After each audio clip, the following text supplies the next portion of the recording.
The Attitude Era was great and amazing and peaches and cream. That's what the power of nostalgia does. And yes, it was brilliant, but it wasn't a constant home run. There are some truly bizarre participants we have totally forgotten about. So I am Simon Miller, and let's drag them back into the conversation right now. Number 10, Giant Silver. That's right. Giant Silver was part of the Attitude Era, but how? He was part of the group known as the Oddities, which were just famous for hiding people like this because John Tenter was in there too. It's flippin' earthquake. I suppose this is why the WWF snuck Giant Silver in there, because look at his CV. The man was a former basketball player and MMA fighter, known very well to a specific audience when he did pop up in the company for a year from 1998. Really, it was just a look to the future as he was out there in the Happy Giant role, which Vince McMahon loved. Think Albert when he became the hip-hop hippo, or Brodus Clay, and for no reason he was a dinosaur. I'm not sure I can even give you one story about Silver in terms of what he did during his run. It was just sort of there. That's really weird. Number 9, just Joe. Joey Legend helped train me when I jumped into wrestling, and I can tell you this, he is way better than you realize. It's why he made it to the top, because that doesn't just happen when he was indeed reborn as just Joe. That was his gimmick too. For no reason, he popped up in backstage segments, and before other wrestlers could get mad, he extended his hand and said, "It's cool, it's just Joe." You really could have made something from this given how mad the late 90s were, but this was very much a case of creative getting bored. After a few weeks, there was no more word about it. When the WCW buyout happened, Legend was never seen again. Given the whole point was for Joe to cause havoc behind the scenes, this could have been great and a perfect way to fill in some holes, because trust me, in the Attitude Era, the amount of plot holes we did have was ridiculous. So, you need to make sense of it? It's just Joe. Number 8, Pantera. No, not a metal band from the 90s. That also would have been odd. From 1997 to 1999, though, which many people do dub as part of the Attitude Era, Pantera had 19 matches in the then light heavyweight division. And yes, that's ridiculous, 19 matches over 2 years. In Your House, No Way Out of Texas in 1998 was his biggest moment when he faced Taka Michinoku and lost. Of course, WWE then signed a deal for a lucha show called Super Astros, and Pantera got drafted to that. It was a huge error. I don't think that program had more than 2 episodes. In terms of the WWF side of things, he really could have been their Rey Mysterio, but we have talked about this. The company was not interested, and the only reason wrestlers of this ilk even got on the show was to try and combat what WCW was doing. What could have been? Number 7, Brackus. This guy always comes up. Seems to have somewhat of a nice following, or people just found him strange. Brackus was in the door in 1996 because he looked like a pro bodybuilder, and we know the deal there. Vince McMahon loved it. There are plenty of stories of Vince backstage just in awe of his vascularity, and that is fine. If that's your thing, it's cool. The problem was Brackus could not go in the ring. He certainly tried and even had a small excursion to ECW before returning in 1998, but yeah, with no clue what to do with him, he was put in the brawl for all and got his ass kicked. That was the end. He was soon released, which goes to show muscles do help. They are not everything. Number 6, Southern Justice. Now this could have worked. It was the team formerly known as the Godwins, and as their gimmick was pig farmers, they needed an updated one for the Attitude Era. Enter Southern Justice. They debuted in June 1998 under their real names, Dennis Knight and Mark Canterbury, and looked like they could kick your ass. We all forget this, but these two were huge. Everybody was back then. They affiliated themselves with Jeff Jarrett too, which should have been a great unit. When Canterbury's issues caught up with him and he was forced to retire through injury. Jeff would head back to the competition eventually too, and of course Knight became Midian. What a damn shift. It's why we don't remember them, because they were barely together before they split up, so it is a shame. This could have gone a lot differently, especially in the late 90s. Groups really were the in thing. Number 5, K-Quick. I am pretty sure R-Truth was around when wrestling first kicked off as an idea. The man doesn't age and he just keeps going. His win with The Miz at WrestleMania 40 sort of summed up how the fans feel about this guy, because it was nothing but love, and yeah, K-Quick, as he was known then, was around during the Attitude Era. This was the year of 2000 when the chess pieces were being moved, including the New Age Outlaws. Because the Road Dogg needed a new partner, these two were put together. It felt like they could become a thing when disaster struck again. Jesse James left the company after some personal issues, and that all became quite problematic. Quick had a mini singles run before he was let go, and yeah, he soon went to TNA as R-Truth and became the world champion. And be warned, if you do track this down, some of his promos, he was not holding back. It does mean it was a blink and you'll miss it cameo throughout this period, and here we are in 2024 and Truth is still around. I absolutely love it. Number 4, BB. Brace yourselves. The madness has arrived. It's no big secret now, though, that women during the Attitude Era were not treated right. It was more than them just being eye candy. Sometimes it got really dark. It feels like this is why BB was hired, also known as Barbara Bush, because her main role seemingly was just to be a model under the banner of wrestling. Know the deal. She debuted in 1999 as a paramedic, which is when, Jerry Lawler especially was stunned that somebody working in the medical industry could have big breasts.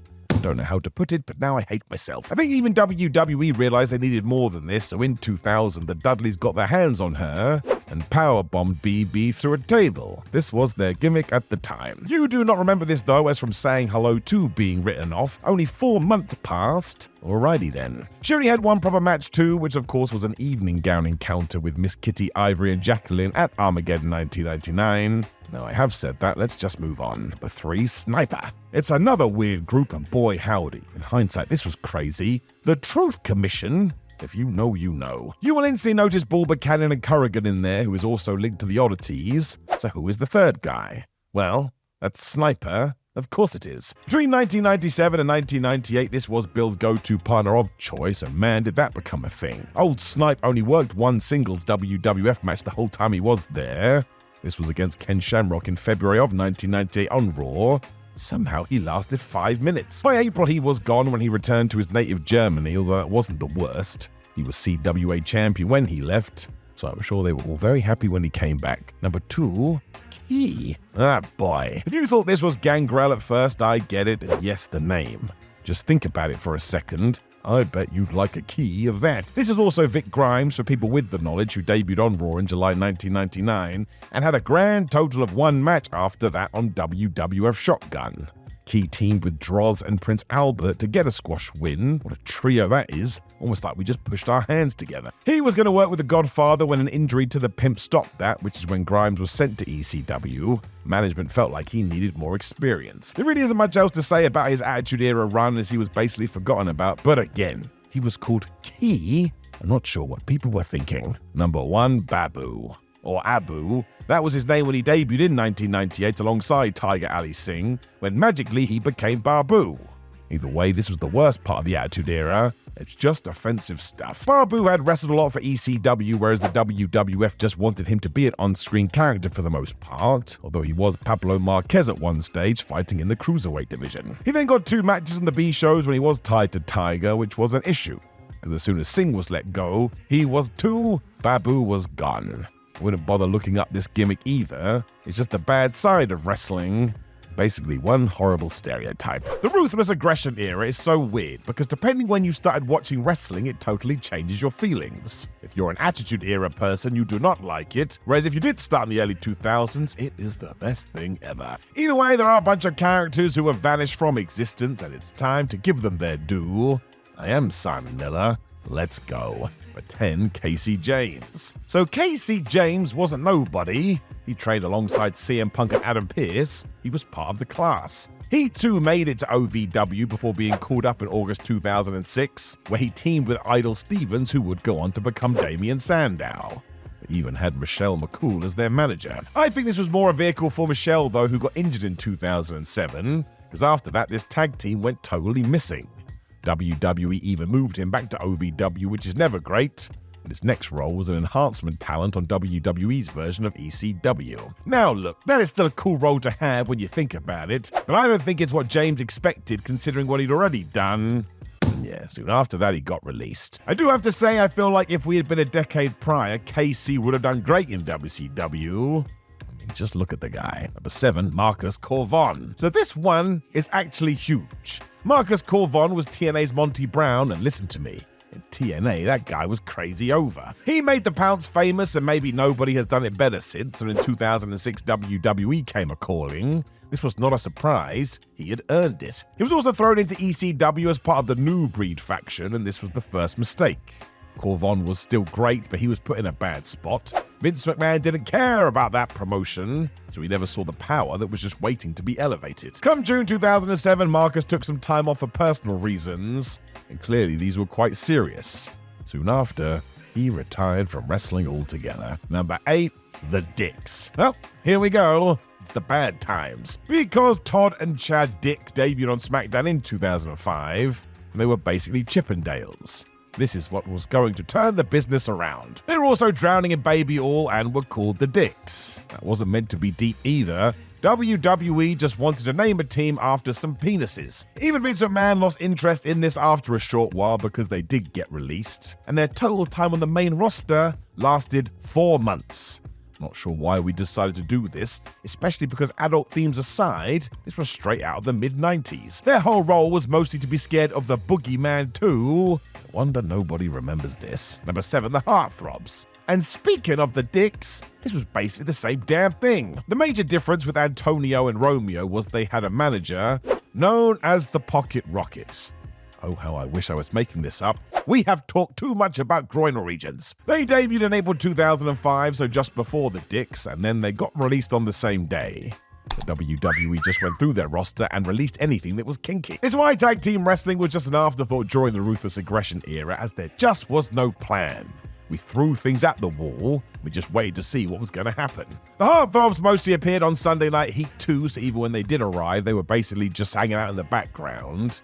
In all of that training, and then you get this? Sheesh. Number 6, Colin Delaney. So here's a fun fact for you, my friends. I was part of the Last Match Wrestling Rock Tour across the east side of the USA in 2024.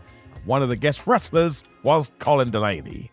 He was a very nice guy. He was brought in late 2007 for WWE's ECW brand. His biggest issue was he didn't look like a Vince McMahon wrestler. How ridiculous is that? Colin tried everything as he even turned heel, but again, because he couldn't bench press a car, in August 2008, Delaney was let go. Not sure he ever even got a proper chance, was just a name in the mist. It is cool that he's still going though, because it goes to show, if you do indeed want to be a wrestler, there is a life outside of WWE. Number 5, Luther Reigns, the older brother of Roman. That's of course a lie. It does connect to our last entry, however, because this was the total opposite. Given that Luther Reigns was huge, he got a job. He ticked that box. Look at this photograph, though. That is indeed Reigns slamming Eddie Guerrero on a 2004 SmackDown. And don't pretend you remember this. Guerrero was a major star by this point, so Luther was being used. Sort of. He also debuted at the time as Kurt Angle's assistant because he was the GM, so he did have a platform. There, though, we just didn't do much of anything. With that said, come 2005, he did face The Undertaker at the No Way Out pay-per-view. I honestly don't remember that. I went and watched the match too. I felt like I'd been tricked. Bruce Pritchard on his podcast talked about Reigns and admitted they were desperate for him to click because of his look. But let's be honest, he did not. Number 4, Amy Weber. So there is a lot more to this story, as after Amy Weber was released, she claimed Randy Orton and Edge bullied her backstage. Now, we don't know the truth, but it's important to talk about, and it all sort of feels like it was reflected in her WWE run. She did arrive as part of the 2004 Diva Search before joining JBL's cabinet as the image consultant, but yeah. In the locker room, apparent arguments were happening with Edge and Orton, as well as the fact that Weber was not happy with her pay. I suppose all of that meant she ran foul of management as she was gone in 2005 when, yep, Jillian Hall was brought in to replace her. And that you likely do remember. For those who enjoy the trivia as well, Amy Weber wrestled one match on TV. Number 3, Sylvester Terkay. So this is another guy I actually do recall, and I have absolutely no idea why. It could come down to the fact that WWE pushed Sylvester Terkay as the next Kurt Angle, and we gotta stop doing that. The truth is there isn't a next Kurt Angle. He was one of a kind. He also arrived on SmackDown alongside Elijah Burke, so yeah, there you go. It was just another random tag team that we held together because why not? Now, Terkay was awesome on the mat and even faced Kurt in 1992 in an actual wrestling match where he lost. But that's fine. Angle won a gold medal with a broken frickin' neck. You can't just expect to be good at sports entertainment, though, and old Sly never really figured it out. It looked worrying early on as he was moved from the Blue Brand to ECW. And while he did win a lot of matches in early 2007, he found himself on the chopping block. The truth was he was just another face in the crowd. Boy, how did we have enough of those. Number 2, Rebecca DiPietro. WWE hired Rebecca DiPietro as she was an ex-Playboy model, and they thought she could go from backstage interviewer to an in-ring performer. That was the deal. It was pretty obvious straight away too, because even though she was eliminated from the 2006 Diva Search, WWE still hired her and sent her to Deep South Wrestling to start learning the ropes. As the company wanted to keep her on TV, she was moved to ECW as a behind-the-scenes presenter. Which brings us to Cyber Sunday 2006. Rebecca was used as an outside enforcer during the Lumberjill match between Mickie James and Lita, and then nothing. The thing is, it was Pietro who asked for her release in 2007, so take that for what it's worth. Maybe she knew something we didn't. Number 1, Sakoda. Well, at least he had an awesome name. Brian Sakoda was seen on WWE TV at first as a judge when Triple H and Scott Steiner had that bodybuilding pose down, which has to be one of the oddest wrestling debuts ever. He was then sent to developmental before arriving on SmackDown alongside Jimmy Wang Yang, who at the time was called Akio. They were also the henchmen for Tajiri. This went nowhere as Ryan was released in 2004, but he wasn't happy. He sued the WWE, saying they had medical records in relation to his brain health, which was subsequently ignored. And that is serious stuff. The court dismissed it as there was no evidence, and the sad news is Sakado passed away in 2021 at just 48 years old. That is way too young. Obviously, Wang Yang would become Wang Yang, and Tajiri is still busy today. I mean, all of this was such a strange time for WWE. They really didn't know what to do post the Attitude Era. I mean, at least they've figured it out today. So in case you don't know, Vince McMahon was never the biggest fan of tag team wrestling. In fact, he mostly put people together so he could split them up and get his commentators to ask, oh, how are they going to coexist? It's also a good vehicle to throw superstars together when you just have nothing else to do with them. So yeah, strap yourself in, my friends, and hit subscribe. And here's the 10 most obscure WWE tag teams ever. Number 10, the Pitbulls. So such is my limited memory with these guys, I had to YouTube them. And even then I was like, no, it doesn't ring a bell. So it turned out it was Kid Cash and Jamie Noble who had been thrown together. And actually on paper, that don't sound like that bad of a deal. I mean, both guys could go. And then that's when I read they were together for a grand total of 2 months. Born in May 2006 and then retired in July 2006, surely they must have taken inspiration from the ECW Pitbulls. I mean, they came out with like chains around their necks. They also barked.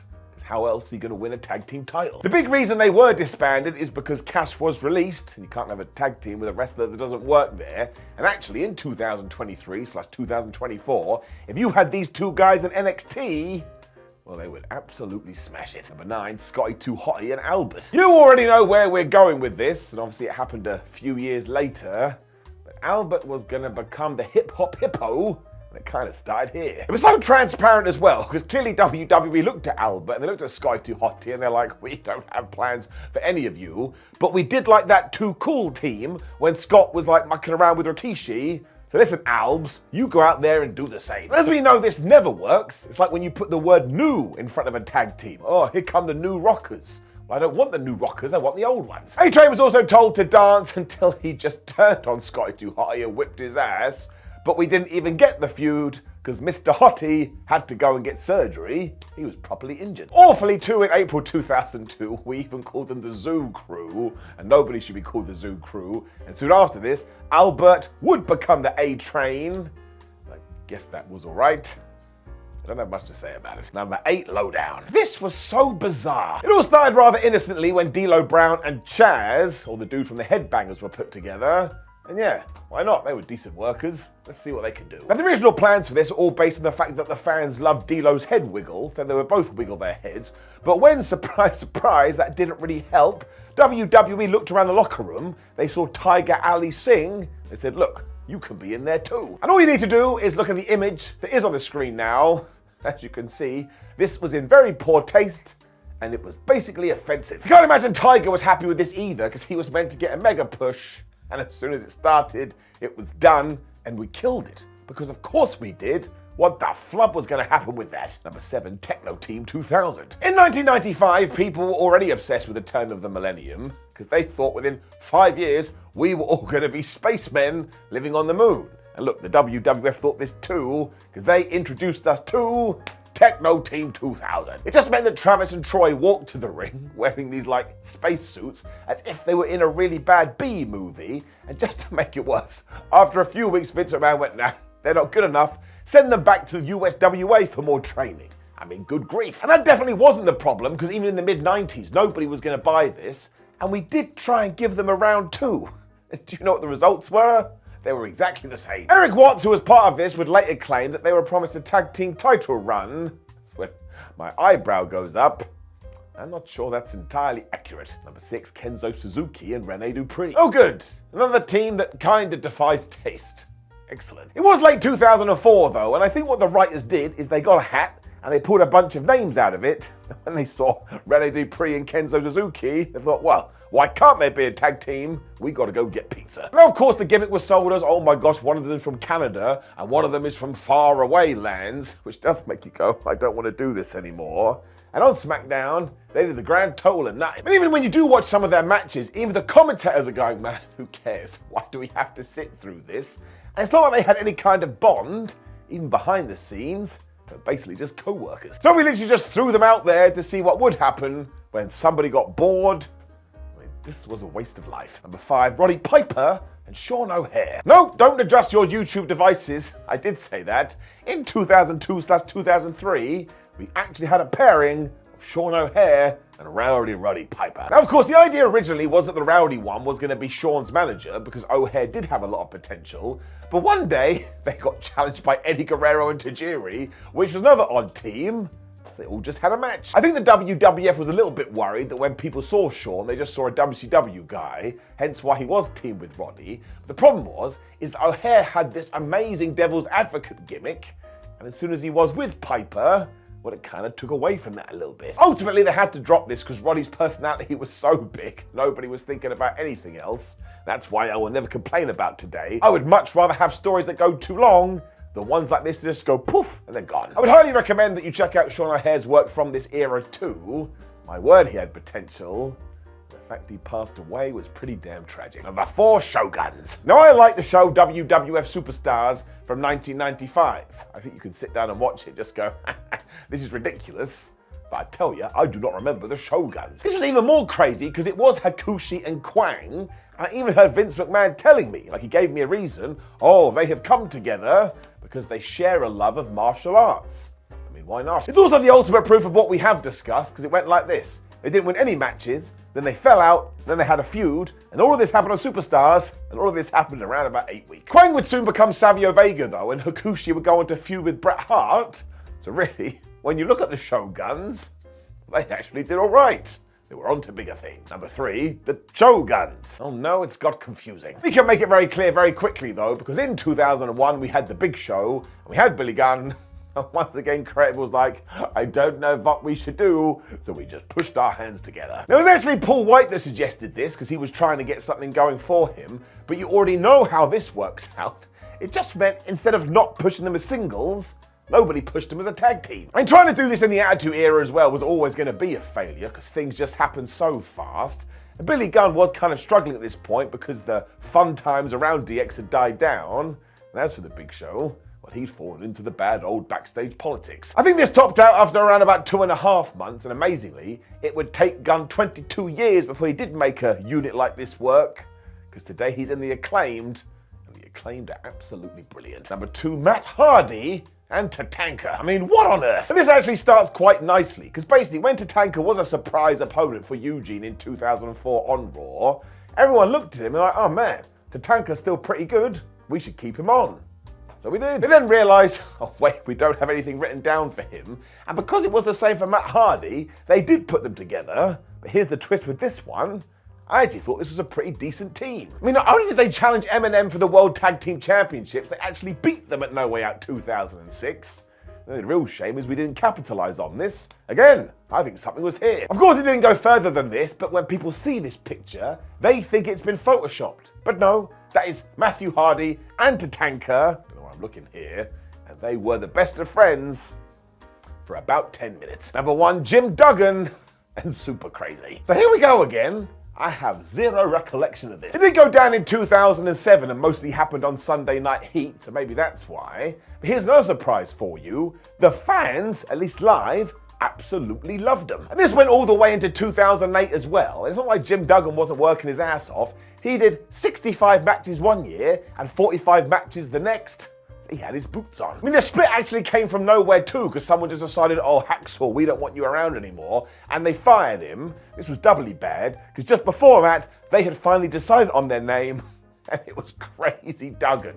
Man, I'm sad I missed this. There is really something joyous to this, though, because while they are an insane tag team, it's It's one of those things that would only work in professional wrestling. The best and worst part of WWF's new generation was the obsession with wrestlers having jobs. We had a baseball player, a lawyer, a monk, Repo Man. I say bring it back. In amongst that, though, there were some characters who were even more nuts that they came and went so fast, nobody remembers them. So my name is Simon Miller, and let's change that today. Number 10, Von Kruse. Now, I definitely haven't pronounced that correctly, and nerds like me may see Von Kruse and go, that's Big Vito from WCW. You are correct, you have a very good eye. He also appeared in ECW and in WWE for a short while, post the company taking over wrestling in the 2000s. Von Kruse existed in 1991 to 1993, though, and clearly we were seeing what we had. He was mostly involved in enhancement matches, although he did fight and lose to The Undertaker. It's not the worst. In 1993, he also appeared on Raw twice, so he must have thought the big contract was coming. Nope. Even though he faced Typhoon and Tatanka, clearly Vince McMahon didn't see what he wanted, and he got released. Did not let it stop him, though, because he would return. Number 9, Tank. So this was right on the cusp of the Attitude Era, but look at it this way. The Truth Commission came together while they were sort of feuding with Bret Hart.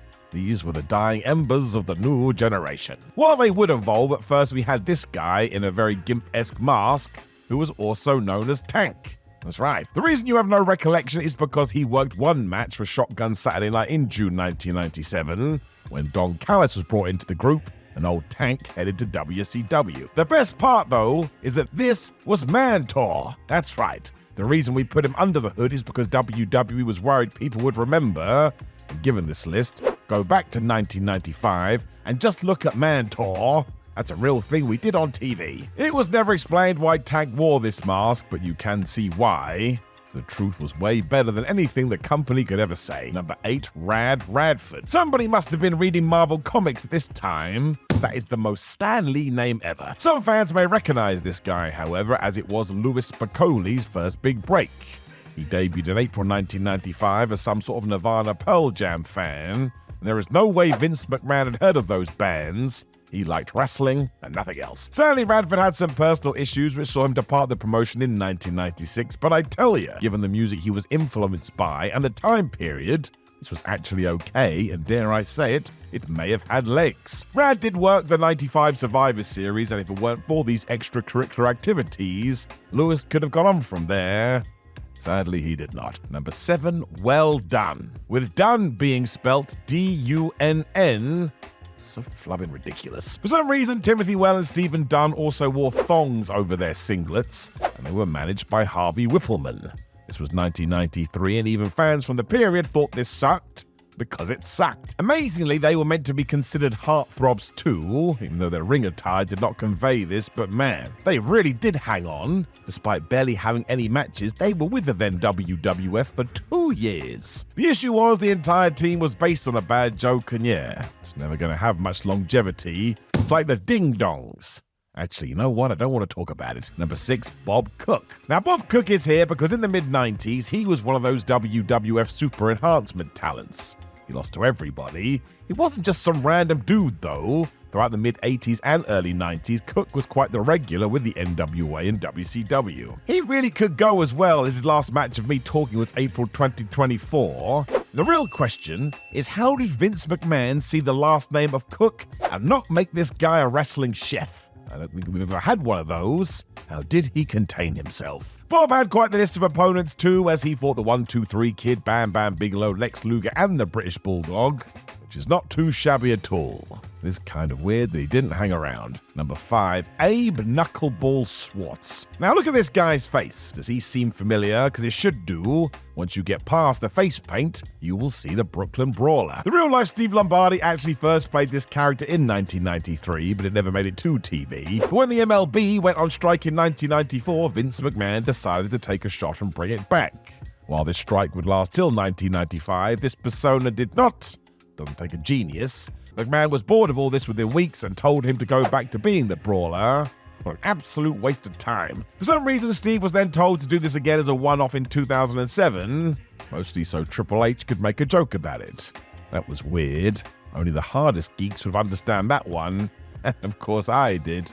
I am a nerd. Number 4, Techno Team 2000. This is even more ludicrous now as we are way past the year 2000 and the idea still doesn't work. Look at this picture though. This is what WWF writers thought the future looked like at the turn of the millennium as Travis and Troy arrived as Techno Team 2000. They also wore moon suits, I think, because space is always the answer. And let me make it clear, they were meant to be from the future. They had traveled back in time and therefore had knowledge that was going to help them win wrestling matches.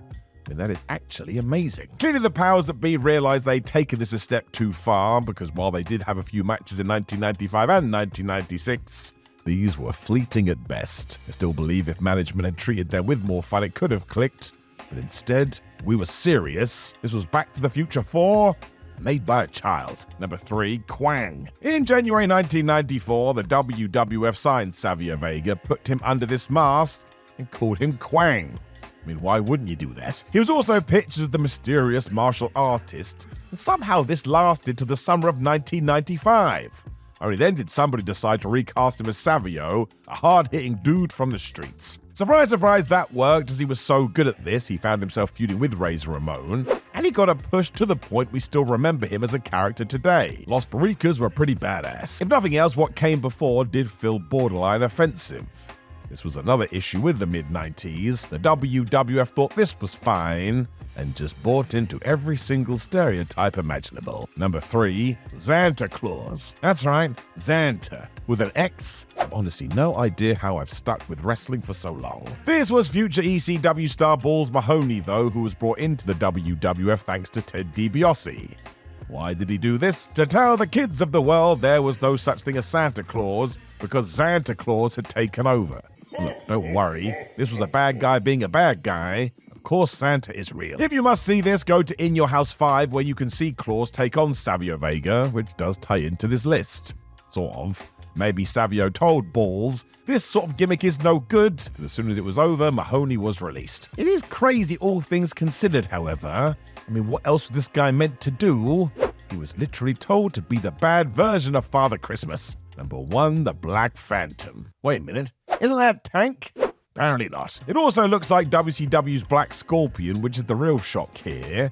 That was one of the worst characters World Championship Wrestling ever did.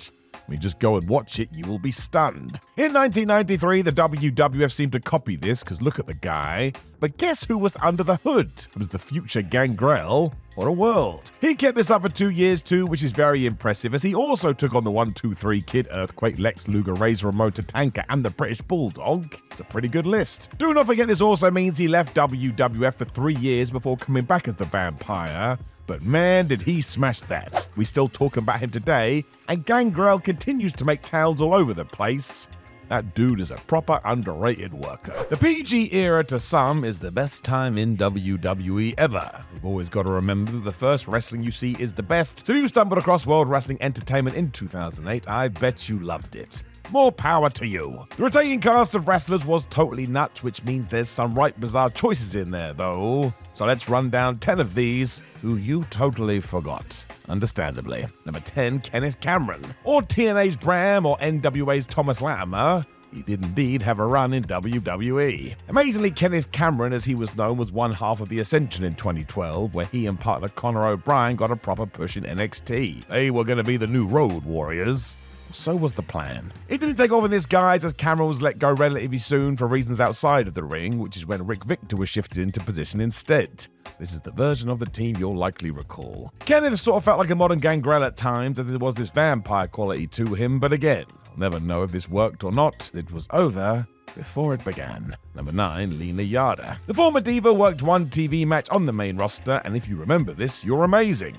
Quite the memory. Lena would indeed team with Beth Phoenix, Jillian Hall, Katie Lee, Layla, Maurice, Natalia, and Victoria to beat Brie Bella, Candice Michelle, Eve Torres, Kelly Kelly, Mae Young, Michelle McCool, Mickie James, and Tiffany on the 3rd November 2008 Raw. And yes, you can scream it with me, that is ridiculous. What makes it worse is despite all these body, the match only went 90 seconds, meaning Yada barely got involved. I mean, she didn't have any time. Yada still had quite the run, as she was hired around 2005 and was doing backstage announcer work in 2007.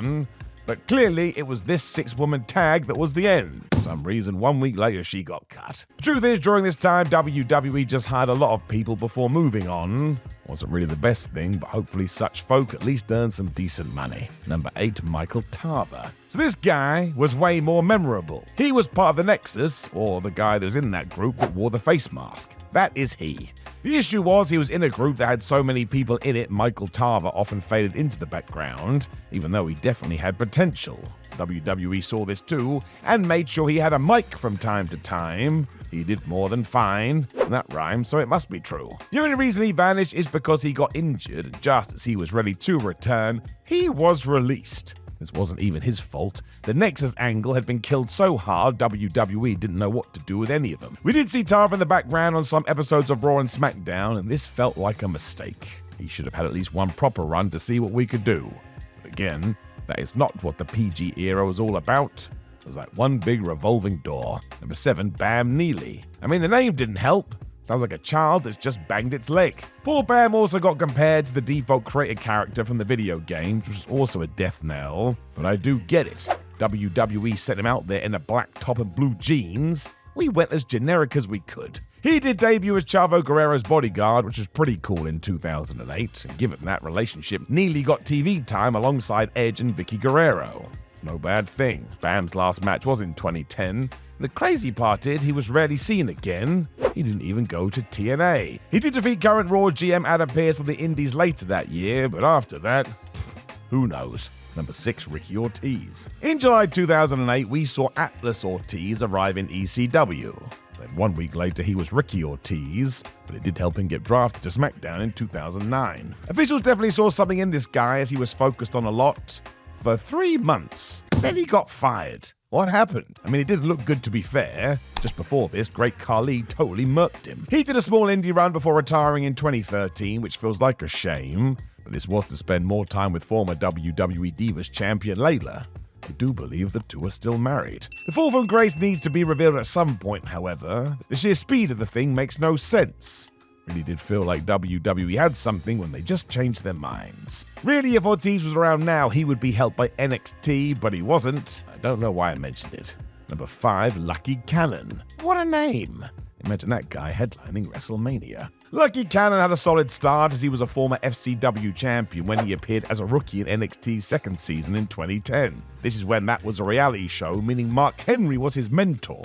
That's how it worked. It was a weird program at the time. It did help as Cannon seemed to have a pep in his step, and yet he could never get anywhere. I suppose no long-term booking didn't help. So when 2011 rolled around and WWE wanted to make some cuts, he was gone. Lucky hadn't had a chance to do anything. Much like others in this list, he worked a few indie shows before walking away for good, and this feels like a waste. I mean, go hunt him down right now, it could have been alright. He did call himself Mr. Steal Your Girl. That part wasn't great. It will lead you to this mad era of NXT, and be careful with that. You'll have questions, but there are no answers. It was just strange. That's about the long and the short of it. Before Manu and Sim Snuka. I worked with Manu, now Afa Anoa'i Jr. on the Last Match musical in 2024. He's a very nice man. He helped me a lot. He was also in WWE from 2008 to 2010, as was Sim Snuka. And the only reason we put both of them here is because of their Samoan heritage and what's happening on TV right now. Could likely bring them back. You also have their connection of both being in Randy Orton's Legacy group alongside Cody Rhodes and Ted DiBiase Jr. But man, was this done in fast forward. As soon as they got in there, they were out again. That meant we tried to turn them into a good guy tag team, but as we didn't invest enough time in that either, eventually they were let go. It's not a case of booking wrestlers incorrectly and then deciding they can't be used. It's old WWE through and through. Number 3, Kalen Croft. So I put this picture up on the screen because look at the guy on the left. That is indeed AEW star Trent Beretta teaming with Kalen Croft as the Dude Busters. Let's face it, this rules. They existed mainly on ECW, which was good for 2009, as this is not what Vince McMahon had wanted, and should he have seen them, he likely would have fired them earlier. There was just an edict going around that everybody had to be massive, and while the Busters were in shape, they weren't giants. Eventually they were tried on SmackDown, but that was never going to happen due to the above, and come November 2010, Croft was gone. It's the same story over and over again. His last match was against Luke Gallows, so really this was wrong place and the wrong time. Today, I really think they'd be perfect. Not sure Kalen has done much of anything since. Maybe he realized that wrestling was really silly. Number 2, Eric Escobar. A former FCW champion and a former FCW tag team champion, Eric Escobar was built to be ready for the main roster. That was the whole idea. He got the nod in September 2009 and everybody agreed to stick to the plan. He was paired with Vicky Guerrero, who had just finished with Edge. That's an awesome place to be. It just didn't get the attention it's needed, so they were done by January 2010, and even though a babyface run would have made sense, it said, WWE just released him, let's not go over it again. Even though Vince McMahon was well known for getting bored with talent, this one was way too fast for even that. Escobar beat some notable names such as Matt Hardy, and even had a tag team with Drew McIntyre for a while. But there was just no TLC. I don't think Vince cared. Eric did exist on the indies for a few years, but since 2015, looks like he's done with wrestling too. I get it. Number 1, Jackson Andrews. Jackson Andrews was ready for the stereotypical heater role in WWE. In fact, he was perfect for it. He would protect Tyson Kidd as best he could, but that meant he didn't really have any matches. Then he got released. I mean, what was WWE expect him to do? He definitely had the look because he was all jacked, but if the issue here was that he wasn't ready to go, I have an idea for you. Don't call him up and keep him in FCW. That's the whole point of developmental to begin with. I would say Jackson was rushed to TV like so many before him, and when it was clear he wasn't at the level, McMahon got mad, cut him loose in May 2011. The thinking is just mad. Mark Henry also ran through him in December 2010, which is pretty much all he did. He is basically dead. With so many talents doing their thing on AEW programming over the last 5 years, insert jokes about Tony Khan hiring every single wrestler under the sun here, it was always going to be tough to remember each and every star who has ever ran the All Elite ropes or walked out the AEW tunnels. These are just a few of those long-forgotten names who once wrestled for AEW. I'm Gareth, this is WhatCulture, and here are 10 forgotten AEW wrestlers you totally don't remember. Number 10, Danny Limelight. Danny Limelight goes under the spotlight. Indie regular Danny joined the AEW train in 2021 and immediately nailed down a spot for himself on lower-end programming like Dark and Dark Elevation. He wrestled 18 matches for the company that year. Then, poof, Limelight just vanished in a puff of smoke and returned to the independents. Some of Dan's opponents on Dark included now NXT man Ethan Page, Takeshita, and even Mox. Limelight also teamed with Matt and Mike Seidel versus Takeshita, Michael Nakazawa, and Kenny Omega on one edition. The guy shared the ring with some of All Elite's finest then, so at least he can brag about that. Here's the thing though, Danny just flies totally under the radar for all but the most hardcore of AEW fans. Like, you need to be the kind of fan who devours everything that Tony Khan produces to even know who Limelight is. Cool Spider-Man ink though, or maybe it's just a homage to 2000's new metal as cold. I don't know. Number 9, Ray Jazz. Now if you ask me, it is a missed opportunity if this wrestler doesn't go and learn to play the sax and become the world's top wrestling saxophonist. I said what I said. Ray Jazz sounds like somebody who belts out tunes at your local jazz bar. If you have a local jazz bar, that is. I know I don't. Alright, enough stalling and nonsense and more chatter about Ray's AEW stint. Jazz worked 8 matches for the promotion between 2020 and 2022. Again though, like Danny Limelight, all of them happened exclusively on shows like Dark and Dark Elevation. Come on, Tony. Toss the guy a bone and stick him on Rampage or Ring of Honor every now and then, eh? But that just was not meant to be for old Mr. Jazz. His rivals during forays onto AEW programming included Daniel Garcia, Anthony Ogogo, Scorpio Sky, and Bryan Danielson. Well, it was technically Danielson, but more on that to come later. And while we're talking about Dark and Dark Elevation, I want to know right now, what do you think's the best match that ever happened on one of those shows? You let me know in the comment section down below, baby. Number 8, Mel. Now, do you remember the Nightmare Collective, headed by Brandy Rhodes? The group could probably be considered one of AEW's worst ideas ever. Certainly in terms of how it was executed on television. Brandy and Awesome Kong were joined by Luther and then Mel as members. And pretty much everything that they did played before crickets. Mel was indie veteran Melanie Cruz. She worked just 5 matches for AEW in 2020, but debuted on Dynamite as an enforcer for the collective at the tail end of 2019. Fans relentlessly bashed the whole thing thing online. And it was clear to everyone watching shows that Brandy's stable just was not gonna fly. So Mel bowed out with a squash match win over Red Velvet on the 25th of August 2020 edition of Dark. She'd managed just one Dynamite bout in her AEW career, a tag team effort with Rhodes versus Hikaru Shida and Chris Statlander on the 15th of January. This was a nondescript and unsatisfying flirt with the big time for Cruz, to say the least, and she now hasn't wrestled since 2022. Number 7, Trench. It's Big Hench Trench, baby. You know, it's actually challenging to find much info on any matches that Trench worked for AEW, despite being tied to a worker who was very recently the AEW World Champion. He was kind of just known as the Big Enforcer with all the face tattoos during a spell in the Mogul affiliate with Swerve Strickland. If you do know Trench, then it's probs as the face tattoo guy who hung around with Swerve and would-be Brock Lesnar impressionist Parker Boudreaux. But let's spit some facts, people. Strickland is much better off on his own, away from hangers-on like this. The Mogul stuff just really did nothing for him, like at all, did it? Just keep him with Nana and let the good times roll. Trench was quietly let go in the summer of 2023, and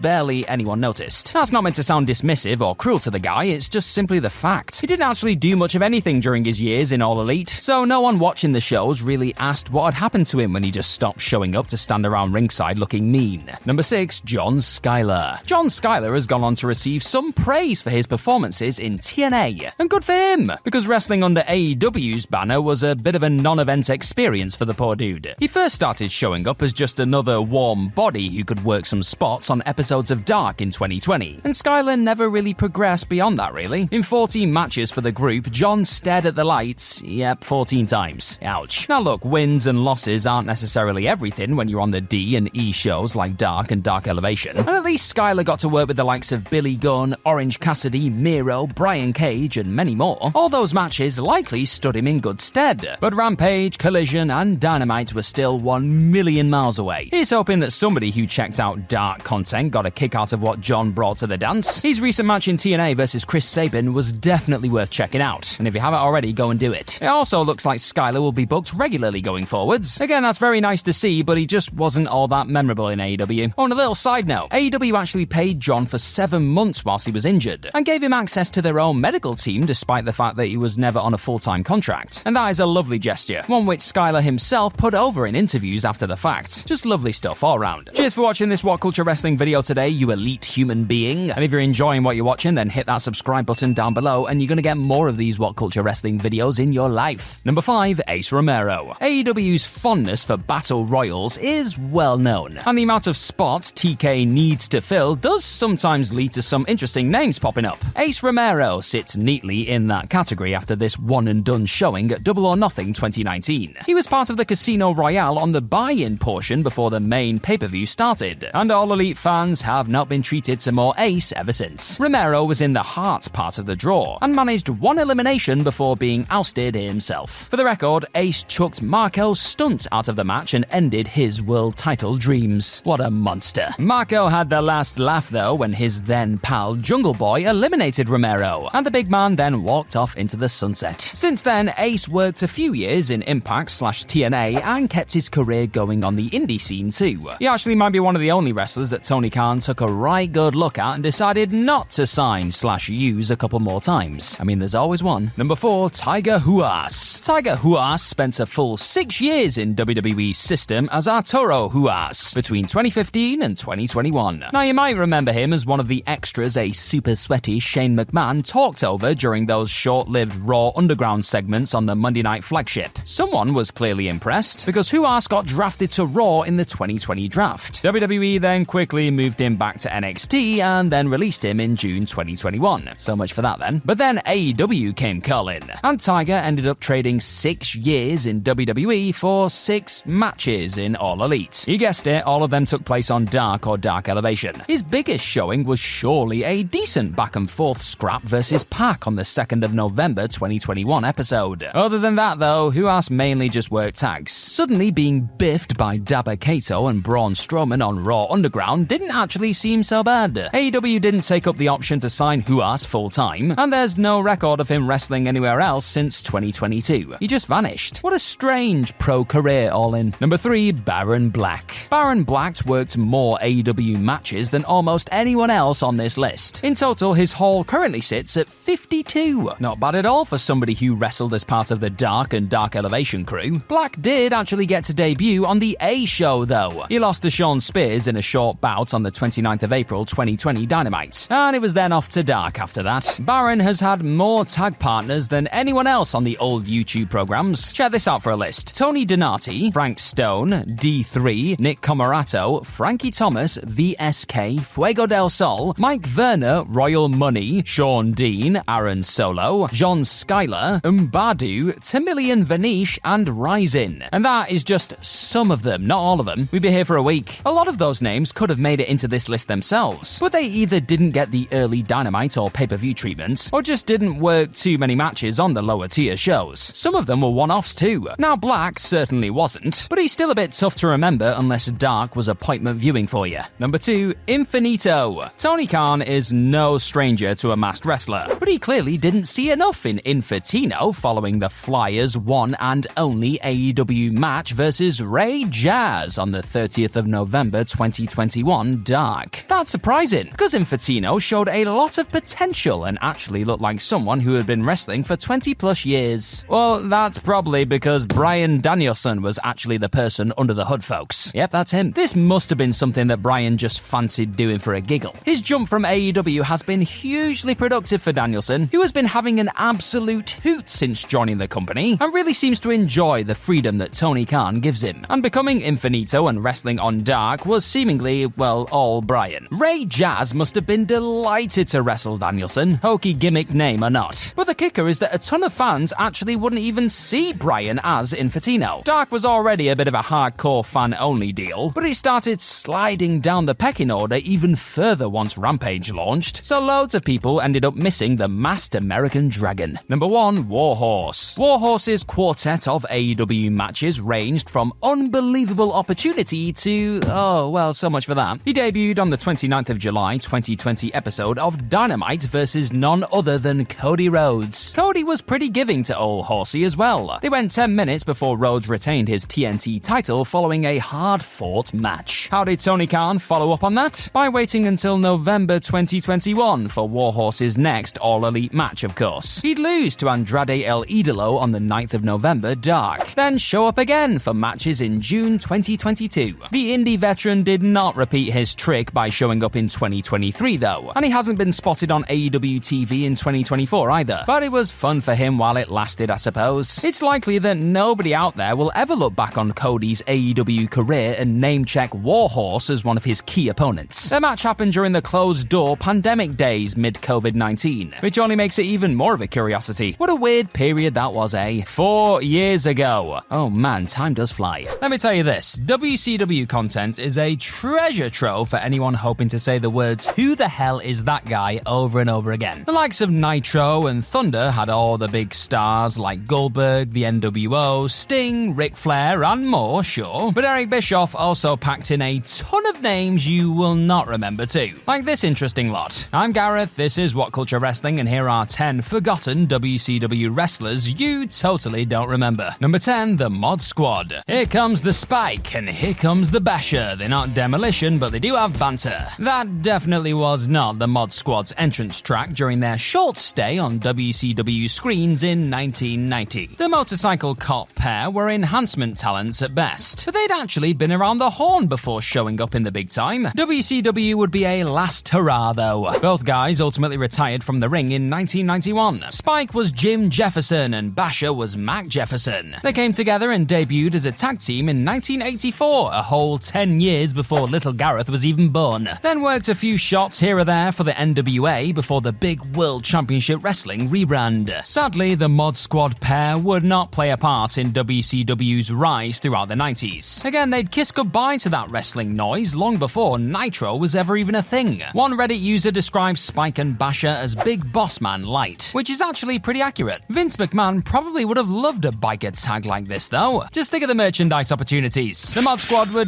definitely money left on the table.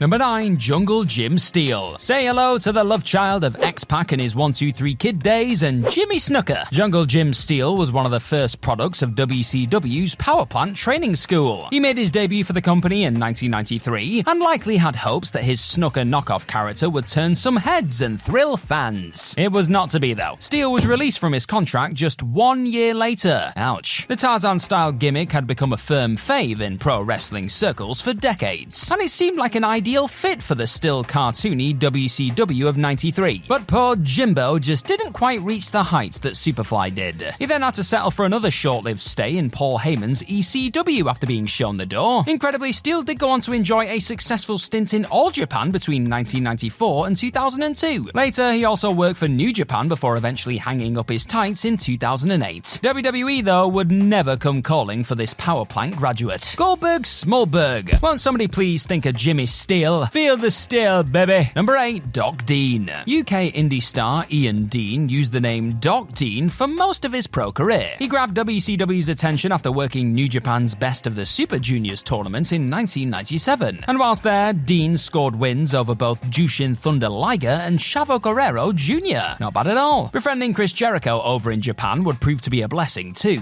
WCW signed Doc later that year, and he became something of a stalwart on the lower tier shows like Worldwide, Saturday Night, and long-forgotten syndicated Hour Pro. Dean's biggest match came versus Stevie Ray on the 2nd of July 1998 episode of Thunder, but he was honestly less of a cruiserweight concern and more of a job guy by then. Dean was released in the summer of '98 and quickly retired from wrestling due to an accumulation of injuries, which sucks a bit. Undeterred, the dude went on to start his own plumbing company, and good for him. He then sadly passed away in 2018. Honestly, it'd be a shock if any wrestling fans watching this did remember his matches though, but some of them are immortalized on WWE's platform at least, so that's something. So the wrestlers on this list are the ones that people probably don't remember. But what about those WCW moments that people forget too? Which brings me to a question, my friends. What is your most underrated, forgotten moment in WCW history? You let me know in the comments section down below, you lovely person. Number 7, Chip Minton. Fun fact, you're looking at a 2-time Winter Olympian here. That is right. Chip Minton was part of the US bobsleigh team in 1994 and 1998, but he was also a WCW star in between training for the games. Chip worked his first matches for the company in '96, then took some time off the following year before returning in '98. That's when he made it to weeklies like Thunder. Oh yeah.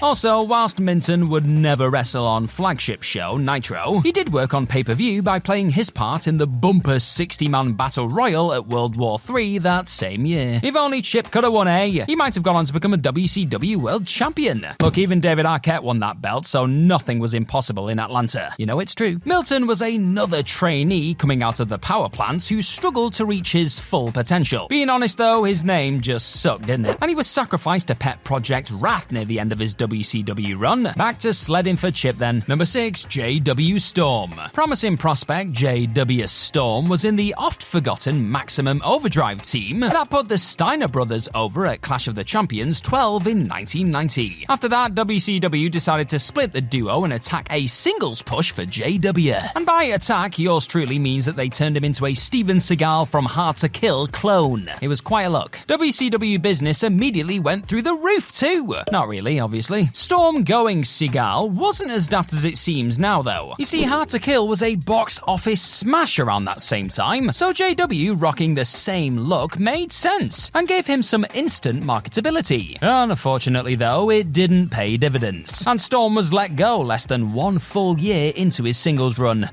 He'd then go on to become an occasional enhancement worker for the WWF until 1992. Someone should have given JW a call for the dreaded Brawl for All too, because he actually had an impressive 22-2 record as a boxer. For anyone interested, all of his wins came by knockout. You don't mess with this Storm. Thank you for spending a bit of time with us here at WhatCulture Wrestling today, you incredible person. Now stick around and hit that subscribe button for more of these fascinating wrestling videos. Number 5, Galaxy. Now this is a strange one. Galaxy was working matches for WCW as Damien at the same time. So in short, he wrestled as 2 different characters on the promotion's programming, and there was never any crossover. Announcers didn't acknowledge that it was the same wrestler either. Galaxy and Damo were totally separate. Right. I mean, that'd be like Santos Escobar portraying a masked gimmick on Raw, whilst also playing himself on episodes of SmackDown in the same week. It'd be weird. Now it is pretty quirky that WCW let something like this happen, but Galaxy probably wasn't that fussed. He was getting a payoff regardless of which persona he was booked to play. I bet it was quite fun playing 2 people for a bit though. Galaxy was introduced in 1996, but vanished around 6 months later. Damien became the man's go-to role on WCW TV after that. He'd stick around on the roster until 1999, then returned home to Mexico and continued his career until hanging it up in...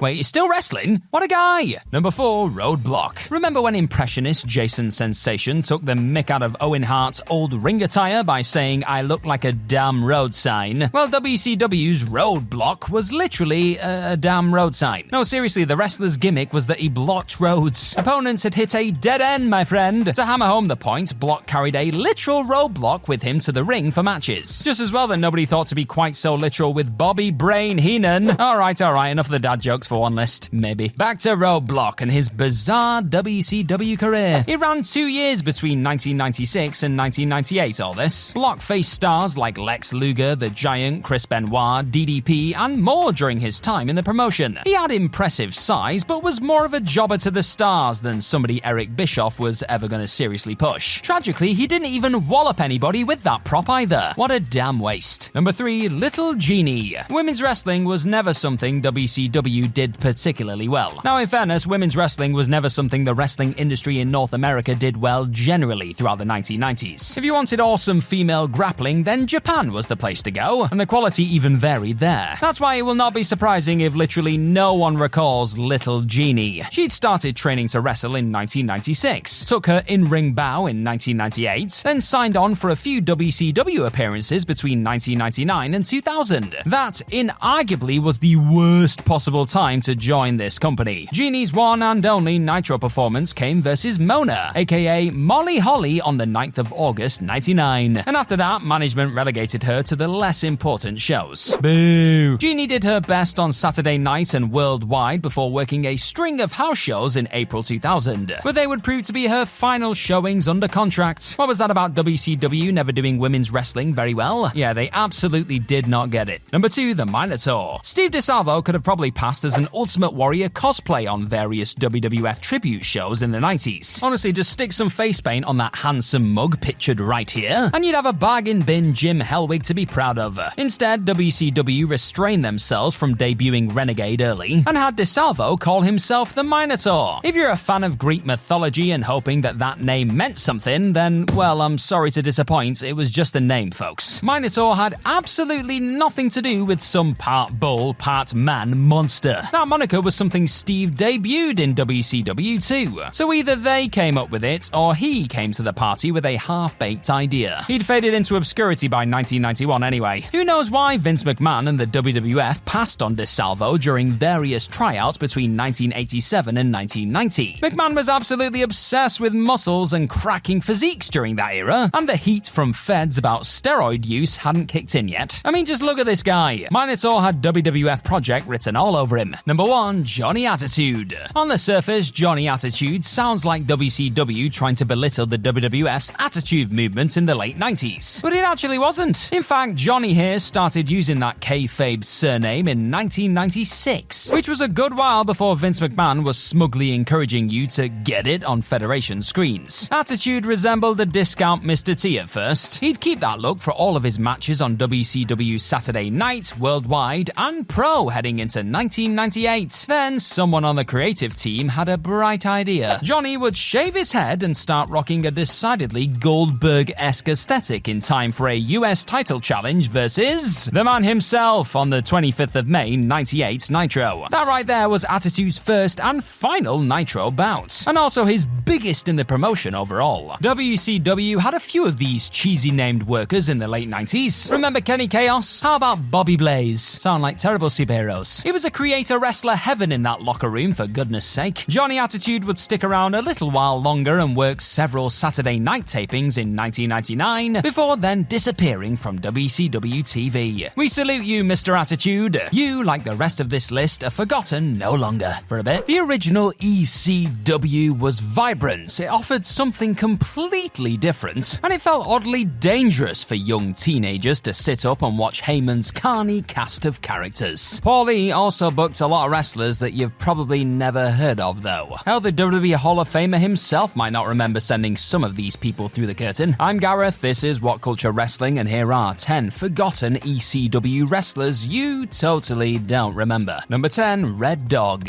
Going nowhere mid-carder with a tough look and a bald head? Then you were going into the baldies, Talents, baby. A menacing gang who roamed around ECW shows in the 90s and early 2000s and eventually became cannon fodder for New Jack. In 2000, Red Dog was a short-term member of the gang, but he'd only work extreme house shows. Dog was actually future WWE star Rodney Mack. He stared at the ceiling on a ton of live events between June and October 2000, then bagged a tryout for the WWF. Later, Vince McMahon offered Mack a contract and he turned into a key part of Teddy Long's Thuggin' and Buggin' enterprises. But to be honest, some fans barely remember his work in WWE. Never mind the original ECW. Red Dog tagged along with Angel, Tony DeVito, and others in Baldy's faction. And at first, he seemed like a great fit for the hardcore stable, but it would not last. Things then came full circle for Rodney after his first failed WWE run. They plonked him onto the upstart ECW brand and tried again in 2006. Baldy's for life. And while we're talking about the legendary bald wrestlers of this business, I want to know right now, who do you think's the greatest bald wrestler of all time who isn't called Stone Cold Steve Austin? You let me know down below and show some love to the eggs. Number 9, Ulf Herman. The WWF handed Ulf Herman a tryout in 1992 versus someone he knew very well. That dark match against Louis Spicolli didn't really lead to anything for Ulf though. But no bloody wonder. I mean, his ring name was Herman the German. He didn't stand a chance, did he? Ulf went back to the European indie circuit after that, and likely wondered when he'd get his break in North America. Then Paul Heyman gave him a shot at fame in 1998. Herman, thankfully sans the German branding, debuted in ECW as a rugged powerhouse. But he was mainly used to put stars like Sabu and Rob Van Dam over. His sole pay-per-view match in the company came as part of a 2-on-1 handicap bout. Here, Ulf teamed with Mabel in a 30-second loss to Spike Dudley at November to Remember 98. Yeah, this wasn't quite the big break, was it? At least Herman got to shine versus RVD on an episode of Hardcore TV in February 99 though, before waving farewell to the land of extreme. But WWE never gave the burly veteran another chance to redeem himself. Number 8, Christopher Daniels. Yes, that Christopher Daniels. He's included here for 2 reasons, folks. Now, number 1, the fact that Daniels worked for the original ECW really shows off his career longevity. And number 2, no one gracing God's green earth remembers anything that he did in the promotion. Still, Chris was coming off a few WWF tryouts and Heyman surely spotted his talents early on. Daniels worked a grand total of 6 matches for ECW in 1999. Most of them fell on house shows, but he also tangled with Rhino on an episode of Hardcore TV and at the Hostile City Showdown special event. Now, those were bigger than average spots for somebody so fresh. But come to think of it, Paulie might have been scouting Rhino's potential first and foremost. The future TNA and AEW favorite packed up and went to WCW for a quick stopover post-ECW. He'd also then get a few more shots in the Federation before TNA formed, and Daniels eventually tag-teamed that company's rise with success in Ring of Honor. In other words, this dude has been around forever, and he's still doing his thing today. What an inspiration. Number 7, Julio De Niro. This might sound like a shocking statement considering Chris Daniels' skill set, but forgotten ECW man Julio De Niro was just as good as him in ring during the late 90s and early 2000s. In fact, the ex-WCW and WWF job guy seemed to have the world at his feet when ECW picked him up in 2000 and dubbed him Julio Fantastico. Hell of a name too. The name change happened when Julio started hanging around with Easy Money and Chris Hamrick. Their cash-obsessed faction, Hot Commodity, which was also an excellent name, was a sporadic highlight during the dwindling days of Heyman-led mayhem. There's just one problem with De Niro though. Not many recall just how good he actually was. But TNA noticed his value, and Julio got to team with a young CM Punk on shows a few years later. Sadly though, his time as Easy Money's bestie and his big bumping style for workers like Balls Mahoney, Roadkill, and Kid Cash in ECW has been forgotten. If you've got a bit of spare time, I'd go back and watch some of his work via the WWE Network while you can. Honestly, the guy's pretty good. Number 6, Uganda. This was so ECW meets indie WWF tribute show it hurts. All Japan's Giant Kamala was an obvious take on Kamala. Taking the joke further, ECW signed the guy for a short stay in 1999 and decided to redub him Uganda. For reference, ex-WWF squash artist Kamala was called the Ugandan Giant throughout his career. Kamala, Uganda, yep, people got it. Somehow this walking parody squashed his way to multiple TV title bouts versus Rob Van Dam, and one of them actually happened on television. I know, I'm as shocked as you are. Management clearly liked the dynamic RVD and Uganda had, because Heyman put the match on an episode of Hardcore TV in December 99. But it's probs for the best that he kept this away from the mainline ECW on TNN show. Van Damme tried, sure, but he couldn't actually get much out of Uganda. The fact one half of the match was pretending to be someone else, thus making this more like one of those aforementioned tribute cards, did not help matters at all. Thanks for checking out this list today, you lovely hardcore loving soul. And if you're enjoying yourself, then hit that subscribe button down below and you're gonna get more of these WhatCulture Wrestling videos in your life, and that just sounds like happiness in a tin. If you've got a tin, why have you got a tin? Moving on. Number 5, Antifaz del Norte. Things could have been so different for Antifaz del Norte had the WWF Super Astro show taken off the way that everyone hoped it would between 1998 and 1999. It didn't, so Antifaz, as Manuel Gomez, only had one match on the Lucha show before seeking something else. And that's when ECW picked up the phone and brought him in. Wrestlers like Yoshihiro Tajiri, Super Crazy, Little Guido, and Psychosis delivered some seriously tasty matches during the final years of ECW's existence, and Del Norte was part of that crowd. But he didn't leave as much of an impression with extreme fans as pace setters like Rey Mysterio, Juventud Guerrera, or the others mentioned who came later on. His 12 matches for the group came and went without much fanfare in the end. Antifaz worked Tajiri, Crazy, Guido, and even Taz during his stay in ECW, and that last one was even a house show world title effort. Yeah, pretty cool that. Regardless, Del Norte is rarely brought up when people talk about the best of ECW between 1998 and 1999, and that's a damn shame, really. Number 4, Chili Willy. Nobody's chatting about Chili Willy either. Ugh, the cheek. Willy debuted in 2000 as Balls Mahoney's new pal. No, it was not an accident that ECW smut machine Joel Gertner got to chuckle about Balls and Willy hanging out on commentary. And Willy did actually get a decent enough response from live crowds, to be honest. The beard-up hardcore fanbase loved anything that Mahoney did, especially when he caved skulls in with retrospectively regrettable chair shots. Yikes. Chili joined in on that merriment, but he was quickly forgotten about as soon as the original ECW folded in 2001. Seeing that this wrestling lark wasn't exactly panning out, Willy ultimately quit the business for a stint in the army, then eventually returned to train some fledgling workers by doing seminars around various wrestling schools. His only shot at WWF/WWE came via twin dark matches before Jacked and Heat tapings in June 2001. But before that, Chili had worked on ECW pay-per-view at both November to Remember 2000 and Guilty as Charged 2001. Do people remember Willy's matches though? Not a chance. Number 3, Michael Shane. Now it's a long shot, but you might be staring at the picture right here and thinking,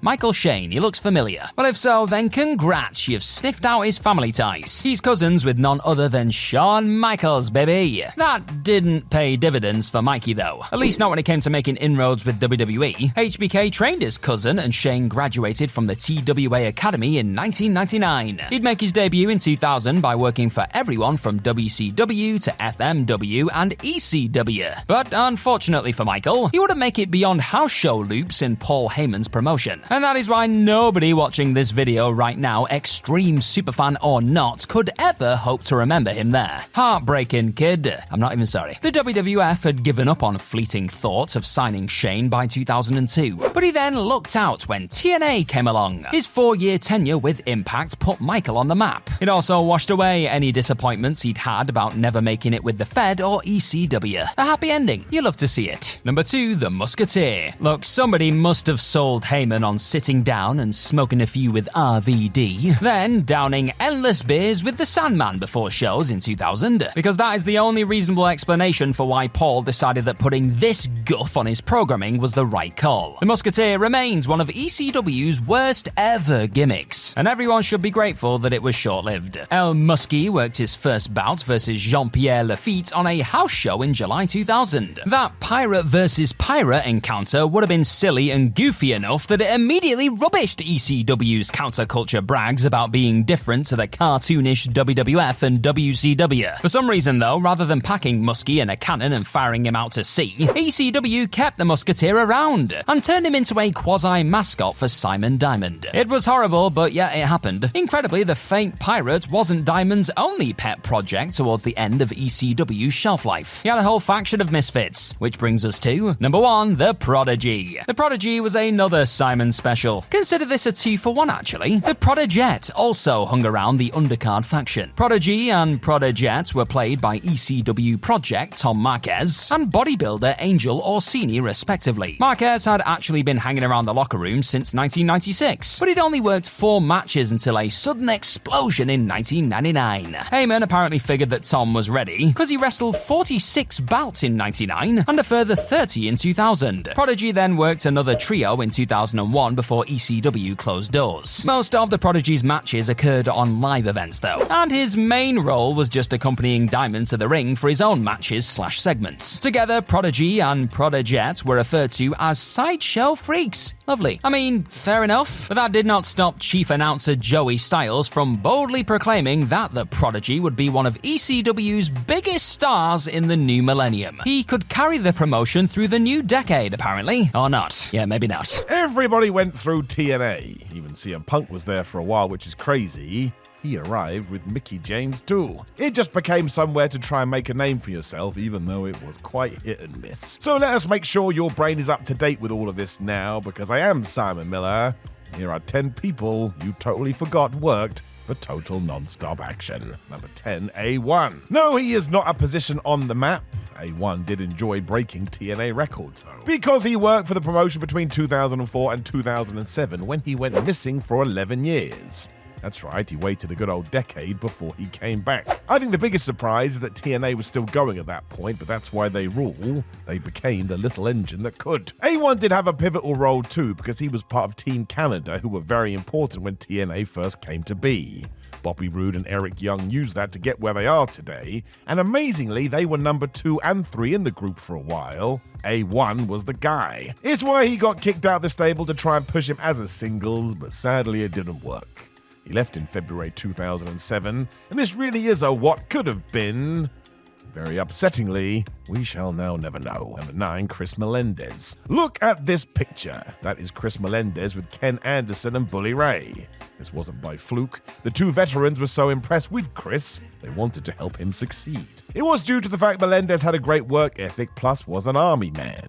That's instant respect, and hey, TNA needed new stars at this time. Why not this guy? Chris even had a prosthetic leg due to his service, so you'd think this would have been a home run, but for some reason it didn't click. When you do watch it today, it kind of feels like TNA is trying too hard. Saying that, he only worked 22 matches from 2014 to 2016, and while he appeared on a Troop special in 2019, that was about it. I suppose if we are going to break it down like D-Generation X, it just wasn't meant to be. Number 8, Relic.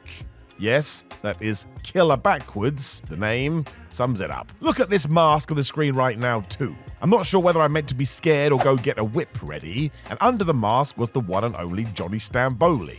He was doing a red rum gimmick on the indie scene, which is murder backwards, so of course TNA brought him in and tinkered with it. This was 2007 and he teamed with Black Rain for a while, which was Dustin Rhodes. When we get to May, and he was gone, that was quite strange. Something must have happened because Johnny retired from wrestling in 2009, and then when he came back in 2010, he was Red Rum again. The hell is happening? The fact this was meant to be a spooky wookie character, and yet we couldn't even get the basic right, sort of sums it up. And I tell you, even talking about it in 2024, it's all kinds of confusing. Number 7, Jesse Neal. Part rocker, part military man, Jesse was over at first due to his service record. You know the deal with wrestling fans though. When that became commonplace, we needed more. Neil did listen, which is when he adopted the punk look you can see right now, and even formed a team called Ink Inc. with Shannon Moore. And yes, that's INKINC, which I'm going to categorize under the most wrestling thing ever. These two were okay together as well, but I just don't think people cared. I don't mean that in a bad way either. We didn't give anybody a reason to in the first place. I mean, good matches aren't enough. A little bit try hard. 2011 was Jesse's last year, and I'm not sure these two companies, or these two entities I should say, ever chatted again. Number 6, Anarchia. And I'm probably not pronouncing that right. I did watch some videos and it gets pronounced in at least 3 different ways. Talk about TNA being summed up in one teeny package. This was a group in total non-stop action though, and look closer. That's the future WWE Zelina Vega, and she's also with Sarita and Hernandez. So yeah, this was a stable that was meant to be the best of Mexico in America. The last part of the puzzle was Anarchia, and he was the bodyguard for Hernandez. Yes, that's bizarre. Have you seen Hernandez? He does not need any protection. TNA soon realized that, so made them a tag team instead, and they lasted 1 year. Then Anarchia was gone. Obviously the rest of them did okay, but I don't know, man. I guess we'll just put this one down to wrong place at the wrong time. Maybe. Number 5, Dakota Darso. That is right, trust your brain. This is the son of the one and only Barry Darso, aka Repo Man. It is gonna be a good day. Due to the connection, WWE tried him out in 2009, but that didn't work out. But you know the deal. A few years later, he was in TNA. Fair play to Darso as he went through the gut check route, so he was trying to earn his contract, although he didn't make it. Zema Ion won, and today you will know him as Joaquin Wilde. For whatever reason, TNA did give him another go, but my gosh, it did not last long. In 2012, Dakota had his final match against Ion, and he got defeated in 3 minutes. I don't know about you, but I don't think that's the best sign. I did some looking, and Darso's last match was in 2018, so if I was going to hazard a guess, I think he's been retired ever since. Number 4, Mad Mikey. I mean, he was Mike, and he was mad. That was the deal here. There was extra, though, as this was indeed the former Crash Holly who had a great run in WWE. His stuff with the hardcore title was awesome, and these days very nostalgic. I really think with more thought, Crash should have kept on going, but after this stuff was done, WWE didn't know what to do with him. So in 2003, he was let go. TNA rightfully made a move in July, which is when he became Mad Mikey. I suppose they wanted to recreate that wild spirit he had before. I would assume there must have been issues because Mikey didn't last all that long, when very sadly shortly afterwards he passed away way too soon. I mean, he was only 32 years old. Number 3, Antonio Banks. From 2003 to 2004, this was indeed the future MVP, but in TNA clothing. He worked 4 matches before WWE picked him up in 2006. From there, he never really looked back. He did lose to Eric Watts on Implosion during his debut and, well, continued to be defeated from there. One Monty Brown even got the better of him on the main show, and once America's Most Wanted wrecked him, I think Banks decided there was nothing for him, so he left. The fact that WWE picked him up so fast sort of sums it up. Look, let's face it, he went on to have quite the career after this, and as I am talking to you, he's about to embark on his last run.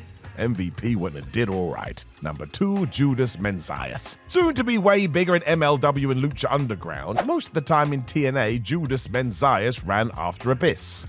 They were both scary-ish guys. They must fight. He was also part of the James Mitchell group, who were all spooky wookie. Look at those eyes. I can't say for sure, but I do think they're contacts. In storyline 2, Judas was meant to be Abyss's brother, so yeah. We just looked at Kane and The Undertaker and decided to copy it. And I'll be honest with you, my friends, TNA did that a lot. This only lasted about 12 months before it got scrapped, but that's a good thing. If we had carried on this timeline and compared it to WWE, soon Judas would have been committing necrophilia. I do not need that in my life for a second time. The idea was that he would just get beaten by Abyss, so as soon as that was wrapped up, he was done. We didn't have any more stories for him, so onwards he went. Number 1, Murphy. One half of this team that you can see on the screen right now would be Jackson Riker from WWE. The less said about that, the better, and for a time he was Gunner in TNA. That is how most people know him. As for his tag team partner though, that is Murphy. This was 2010 and Hulk Hogan must have liked them because he even put them in his Immortal stable. But yeah, even then, they were never really allowed to do much of anything. TNA soon got behind Gunner, but in the process I think they forgot about Murphy, because he really didn't have much to do. He did hang around for most of 2011, but honestly was barely used, and soon afterwards, here we go again, he was let go. So really getting involved with Hogan made his run even worse. I will leave that with you. So many NXT names went on to become stars on the main roster. But how about those who didn't? Honestly, folks, you'll be surprised by some of the names you've completely forgotten about since NXT's peak. Because I am Gareth, this is WhatCulture Wrestling, and here are 10 WWE NXT superstars you totally don't remember. Number 10, Bayley Pierce. Don't worry, folks, Seth Rollins is not the focal point of this entry. That would be crazy. Check out the fella next to him in this image. That is current TNA and ex-AEW man Ryan Nemeth on the left. He scored a WWE developmental deal in 2011, then debuted on an early episode of NXT TV in June 2012. His role? He was a backstage interviewer extraordinaire. Nemeth's WWE-ified name was Bayley Pierce. Yep, another one from the developmental name generator right there. Pierce asked the easy questions of emerging stars like Rollins, but would find his way into the ring eventually. Like buses though, all of his matches came along at at once. Pierce worked 3 bouts on the same set of NXT tapings in May 2013. Poor lad must have been knackered, but probably very excited too. Dolph Ziggler/Nick Nemeth's brother didn't really get any higher than that in WWE's system. He was ultimately released in late May, before some of his taped bouts had actually even aired. Ryan was surely hoping he'd turn the announcer job into something bigger, and that kinda happened, but only for a cup of coffee really. Number 9, Marcus Louis. Marcus Louis found his way into a non-title bout versus then NXT champion Finn Balor in 2015. That came after several lower-tier storylines that included the guy losing his hair and eyebrows. How's that for sports entertaining? Maybe working Finn was a reward for Louis doing his best with dodgy creative. Regardless, it didn't exactly elevate him higher up the food chain. Marcus was released in February 2016,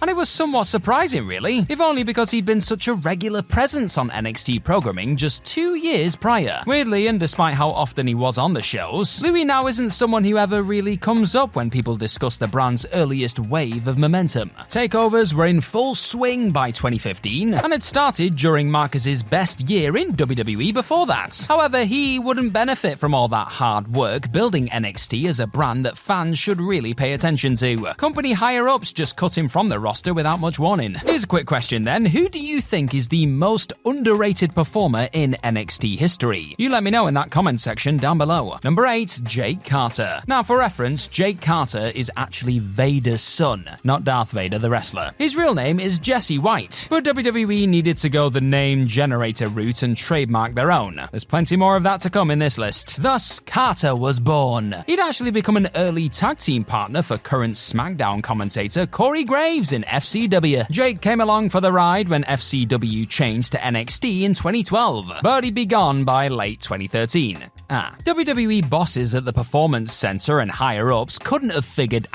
Jake was going to make the leap to Raw or SmackDown in the future. I mean, they'd have probably kept him around a while longer if they thought he had potential. Oh well. Carter's final moment on NXT came with a loss to Tensai. There's something weirdly full circle about that. Tensai, or Matt Bloom, was one of the trainers at the PC who would have coached Jake. Now, during Carter's last night, it was Bloom who sent him packing. Sure he appreciated that. Number 7, Garrett Dillon. Time for another famous father moment, albeit one from outside the wrestling realm. Former NXT man Garrett Dillon is the son of singer Chris Christopherson. Yeah, now you know. He was also Scott Dawson/Dax Harwood's original partner on the third brand, but no one talks about Garrett in the same breath as the future Revival/FTR member Dash Wilder/Cash Wheeler, do they? What a shame. Dillon was a solid nuts and bolts wrestler, to be fair. All of his work on NXT fell between the show's 2012 debut and his 2014 release. Whilst there was definitely some buzz surrounding this revamp from faux reality show to developmental territory, most of the hype came when main roster WWE stars dipped a toe into what Full Sail had to offer. In other words, guys like Damien Sandow stopping by grabbed way more eyeballs than anything Garrett did. He was a goner by the time NXT blossomed into one of the hottest weekly shows in the business, and it's a bit of a shame that Dillon missed out on all of that really. Poor guy. Number 6, Oliver Gray. Quick, name me the first set of champions in NXT. Right, so Seth Rollins was the first top male champion in 2012. Paige followed suit by winning the NXT Women's title in June 2013. 6 months earlier though, 2 Brits were celebrating with Dusty Rhodes as they became the brand's first ever tag team champions. They were current AEW man Pac, who was called Adrian Neville at the time, and UK indie star Joel Redman. He was called Oliver Gray in WWE's system, and that win alongside Neville was his finest hour in the industry. Mere months later, Gray suffered a nasty injury and had to be replaced in title matches by Bo Dallas, and his WWE career would never really recover. Dang it. Oliver returned to TV 1 year later in April 2014, but NXT's creative types had lost interest in him by then. Gray was subsequently released later that same month. Today, he's the answer to a WWE trivia question more than someone fans fondly remember as a key component in NXT taking brave baby steps. Cheers for checking out this list today, you awesome person. And if you're enjoying your lovely self, then hit that subscribe button down below and you will get more of these WhatCulture Wrestling videos in your day. Do it. Yeah,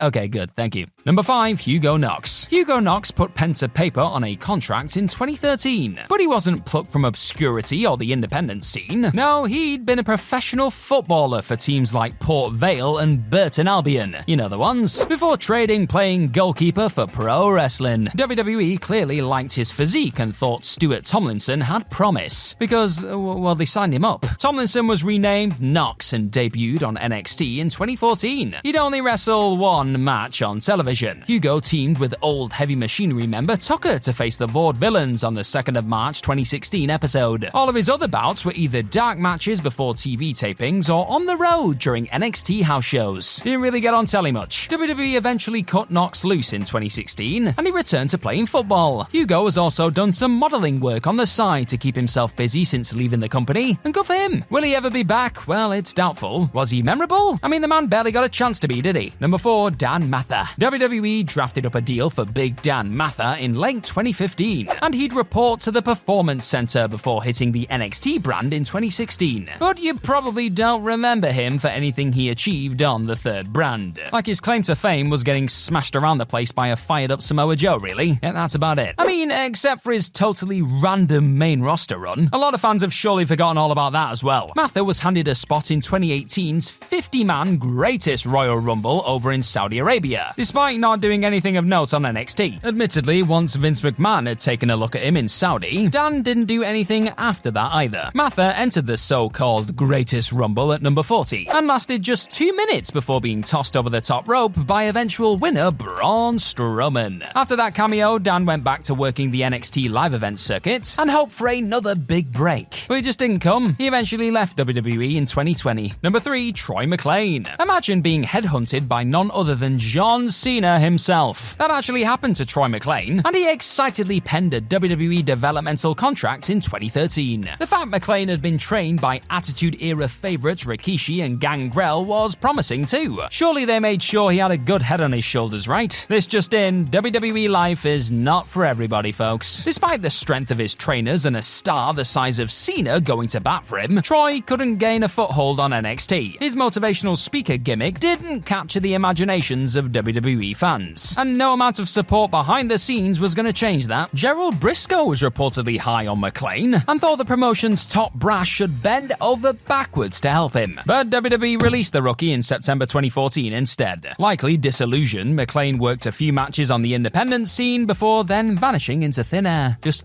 poof. Number 2, the Ely brothers. Who do you think are the best sibling tag teams? The Steiners have to be up there, right? And so do acts like the Hardys, Harlem Heat, and the Briscoes. One tandem you won't see grace that list, though, is the Ely brothers. Their time in WWE's sun was shorter than most thought it would be. Gabriel and Uriel only lasted between 2016 and 2018, but both seem to have all the tools needed to carve out a spot permanently. Gabriel and Uriel were big, well-muscled workers who had a look one would think WWE loved. Something went wrong though. Uriel was released first, and that derailed Gabe's run too. The Ely boys disbanded, and they're now considered little more than a footnote in NXT's lore. 6 years is an eternity in wrestling, so you now won't hear anybody discussing the Ely bros much in 2024, or after that most likely. They're just another act that couldn't convince WWE they were worth keeping around. Harsh, maybe. True, definitely. The Elys are proof that nothing is guaranteed in wrestling. Number 1, Memo. Yeah, we're gonna go Memo Montenegro. The same goes for second and third generation wrestlers too. Memo Montenegro was the name WWE handed El Hijo de Dos Caras for his tenure between 2012 and 2013. If you're looking at his picture here, as well as that Dos Caras name, and thinking,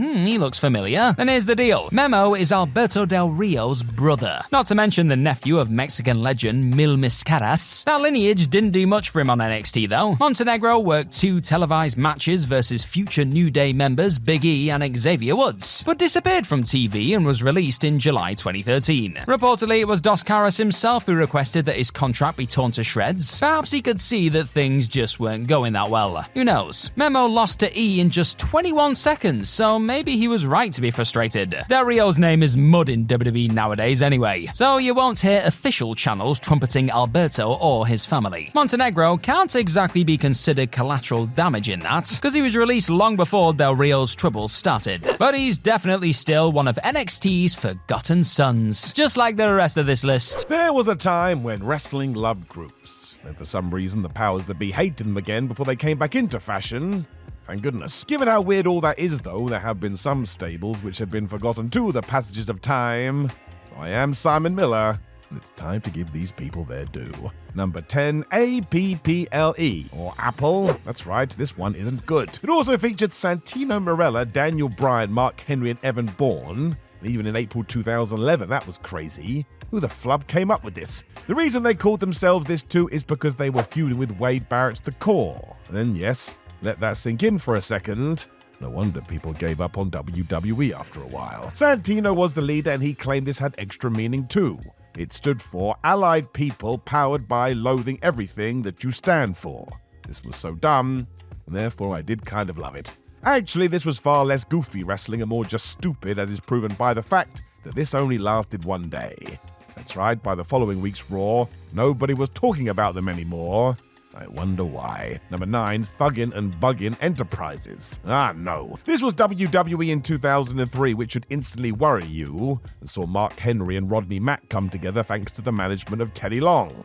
You can see where this is going. The good side was Teddy being moved from being a referee to a manager, which is what he'd been doing years prior, especially when he was in charge of Tag Team Do. That's kind of what this was meant to be as well. I mean, look at these comparison photos. Gotta be. Sadly, they were called Thuggin' and Buggin', which was not good. This went nowhere. Jazz was thrown into the mix for all of the same reasons, and it just felt so hidden in the background. Something to do because why not? I suppose a large part of it was trying to rehab Mark Henry, who had been sexual chocolate not long before this. But you know the story. It was going to be a good few years before he figured out what to do with Henry. What a really strange run he had. Number 8, The New Breed. This was 2007 and featured Match Striker, Elijah Burke, Marcus Corvon, Kevin Thorne, Ariel, and for a brief moment, CM Punk. Sheesh. It was off the back of Vince McMahon's awful vision for ECW when it was brought back in 2006. And as the boss wanted to make fans know there was a strict new line being drawn, he created The New Breed. These were our pristine guys. Now, this wasn't an awful concept, but you can compare it to when WCW tried something similar.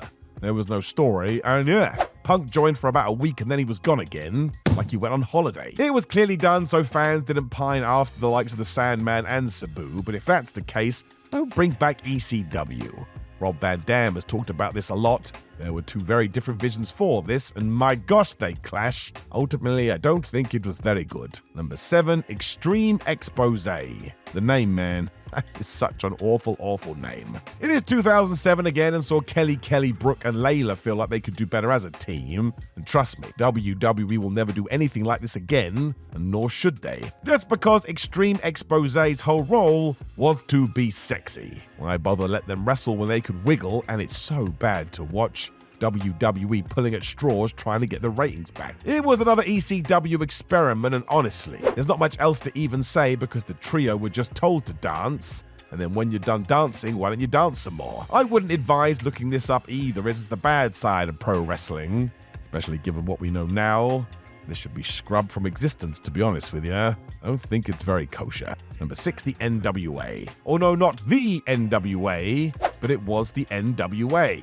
What? This is all kinds of amazing though, as it was the WWF during the Attitude Era. That's right. It was 1998, so we were knee-deep into Stone Cold Steve Austin times, when Jim Cornette, Jeff Jarrett, the Rock and Roll Express, the New Midnight Express, Dan Severn, and Barry Windham decided they'd be better together. I think Vince McMahon did this through association alone, but man, they had no role at all. They'd just turn up, as every now and then Cornette would talk about the good old days of wrestling. It was just wrong place, wrong time, because fans didn't want that in real life or per a story. That's why Sable and the Rattlesnake were so popular. They represented something different. You'll be shocked to hear the NWA didn't last that long, as the audience roundly rejected it. It wasn't very smart, and like I say, I don't even know where it came from to begin with. Number 5, the Dogs of War. So this is a huge reason the old WWE was so lackluster. Do you have 3 talents you don't know what to do with? Just make them a team. We don't need a story or reason, just do it. It was 2018 as well when WWE was really struggling with this, so took Dolph Ziggler, Drew McIntyre, and Braun Strowman and said, hey,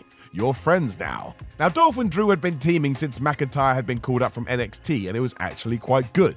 At least it gave them some direction. When the monster among men was added and they were called the Dogs of War, oh no. Their sole purpose was to try and end the Shield as well, which made no sense. Strowman had basically been doing this by himself for a year or so earlier, so now he felt totally marginalized. There was also the issue that nobody actually thought they were a proper threat to the recently reformed Roman Reigns, Seth Rollins, and Dean Ambrose either, so this felt pointless. You wanna know why?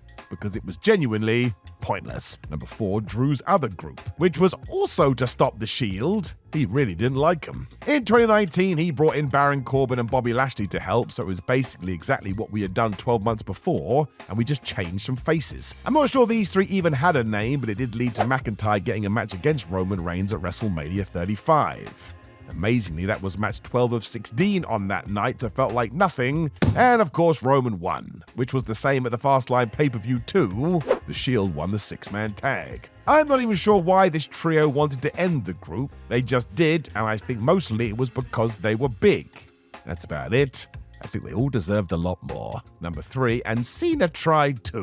Yep, all the way back in 2013. This was against the Shield version 1. Now at the time, the new group were running riot, and John Cena was worried about his main events, I suppose. Therefore, he recruited CM Punk and Big E. Look at this. There they are doing the Shield fist pose after vowing to end them for good. It didn't work because WWE knew what they had at least, and there's extra trivia here if you want to watch week to week. As soon as this was done, CM Punk's unhappiness with WWE shines through. I suppose you could call it his swan song. It is fair to note this barely lasted a couple of weeks, but still, John told us they were a unit, but it went against his biggest catchphrase, never give up. Well, they did, really quickly, and they didn't even have a name. Number 2, right to nudity. Somebody please punch me in the face. This was 2001, however, and yep, WWE was back to pulling at straws again. I suppose the APA, the Cat and Jacqueline, felt like Right to Censor had gone too far, and if they wanted to expose themselves on TV, they should have the right. I mean, that makes no sense. Look into the broadcast rules. This has nothing to do with anybody at WWE. The truly curious point is that Bradshaw and Farouk never tried to get naked, so what's that about? Although they did wear t-shirts saying always pounding ass, so who knows what's going on. Of course, this was just a vehicle for WWE to get more boobs on TV, and the only reason it was stopped is because in February the cat was let go. The feud between Right to Censor and APA continued, but now it was about booze and playing cards. This is why people say the Attitude Era is wrongly romanticized. I will tell you for free, my friends, this sucked. Number 1, the new team angle. So always remember this lesson. If you get asked to portray a tag team with the word new at the start of the name, say no. It's going to be bad, and it has never worked. This one wasn't even that far removed from the first one, as it was 2004. For whatever reason, Kurt Angle decided he should recruit Mark Jindrak and Luther Reigns, who was most definitely Roman's cousin. Now, the original team with Shelton Benjamin and Charlie Haas had been brilliant because it came at the right time for all parties. Benjamin and Haas got the rub, and Kurt could rely on them while he recovered from injuries. When we did it here, though, no idea. Mark and Luther did help Angle beat up the Big Show in late 2004, but by February 2005, this was over, because of course it was. The story reason was they had failed to destroy The Undertaker, but it all came down to the fans. They could see what was happening here, and they wanted none of it. I get that too. It was rushed and it was lazy. Here's 3 simple words. Don't do it. The Thunderdome and Pandemic era was so bizarre looking back. It was like we all fell into the Phantom Zone for a while, and go and watch it today. Sheesh. It is impossible. Given that the roster was always shifting though due to COVID, some truly random people just turned up on the show. So do you want to test your brain? Sure you do. I'm Simon Miller. Let's go. Number 10, Denzel DeJournette. I mean, he even changed his name during this time. He was Denzel Troy at one point, and even though he did have a decent showing during the pandemic, he got released in August 2021. Just so random. Denzel was on a good few episodes of Raw, though, in 2020 as he wrestled Seth Rollins' Bobby Lashley, and he even popped over to SmackDown to fight Sheamus. This was mostly in April and felt like a trial by fire for the NXT talent, although none of these went that long. His biggest scrap was against Jinder Mahal on Main Event. That was 6 minutes. The plan must have been to get the guy over, though, as commentators loved this dude because they couldn't praise him enough. Then it changed, which sort of summed it up. That was just the pandemic. Didn't make any sense. It was the worst. Number 9, Kurt Stallion. Kurt Stallion could have been a WWF superstar from 1987 or a porn star. Don't pretend you didn't think it. It's also a name I would have given myself as a child dreaming about a debut, so fair play to that guy. I respect it. He did join the WWE halfway through 2020 though, and was sent to the Performance Center, which is the way. And before that, Kurt was basically paying his dues everywhere. It was when he was performing in Promotion Evolve where WWE did scout him out. So finally, here is your opportunity. Stallion was able to get 17 matches under his belt too, although most of them were on 205 Live, if you do remember that. Mostly because it just feels like a different time. In February 2021, Kurt also challenged Santos Escobar on NXT for the Cruiserweight title, but he lost. Of course he did. For some reason in June, he was then shown his walking papers, and he did have some AEW shots after that. And ever since, well, I don't really know. Number 8, Jake Atlas. The story of Jake Atlas is wild. He had some real buzz which led him to joining WWE in 2020, and he was another guy who had a shot against Santos for that Cruiserweight title. For whatever reason, WWE then decided they weren't interested, so he was let go when he appeared in AEW in 2021. You can go see the reaction to this as well. He had the fans behind him. They wanted him to do well. From nowhere, however, he was arrested on domestic violence charges, although they were later dropped. And ever since, well, we've not really heard a peep. The last time we saw him was the 7th of January 2022 edition of Rampage, where he lost to Adam Cole. Plus, he got injured during that. This was such a roller coaster. It certainly sounded like he was going through some personal issues, so I just hope he's doing okay now. I mean, sometimes you do just need to get away. There's nothing more important than your brain. Number 7, Jesse Camilla. So I do not remember this at all. Jesse Camilla was part of Robert Stone's ongoing management brand, though, which is why she teamed up with Aaliyah. Now they could all be under one roof. They competed in the Women's Dusty Classic in 2021, and that did not go well. They were eliminated in round 1. Whoops. WWE must have been keen because they were back together on the NXT TakeOver In Your House pre-show. Well, they actually got to face off against Zoe Stark and Sarai. Jessie sort of wrestled mostly for Evolve during her run in WWE because they wanted her to get more experience. Suppose it didn't work out?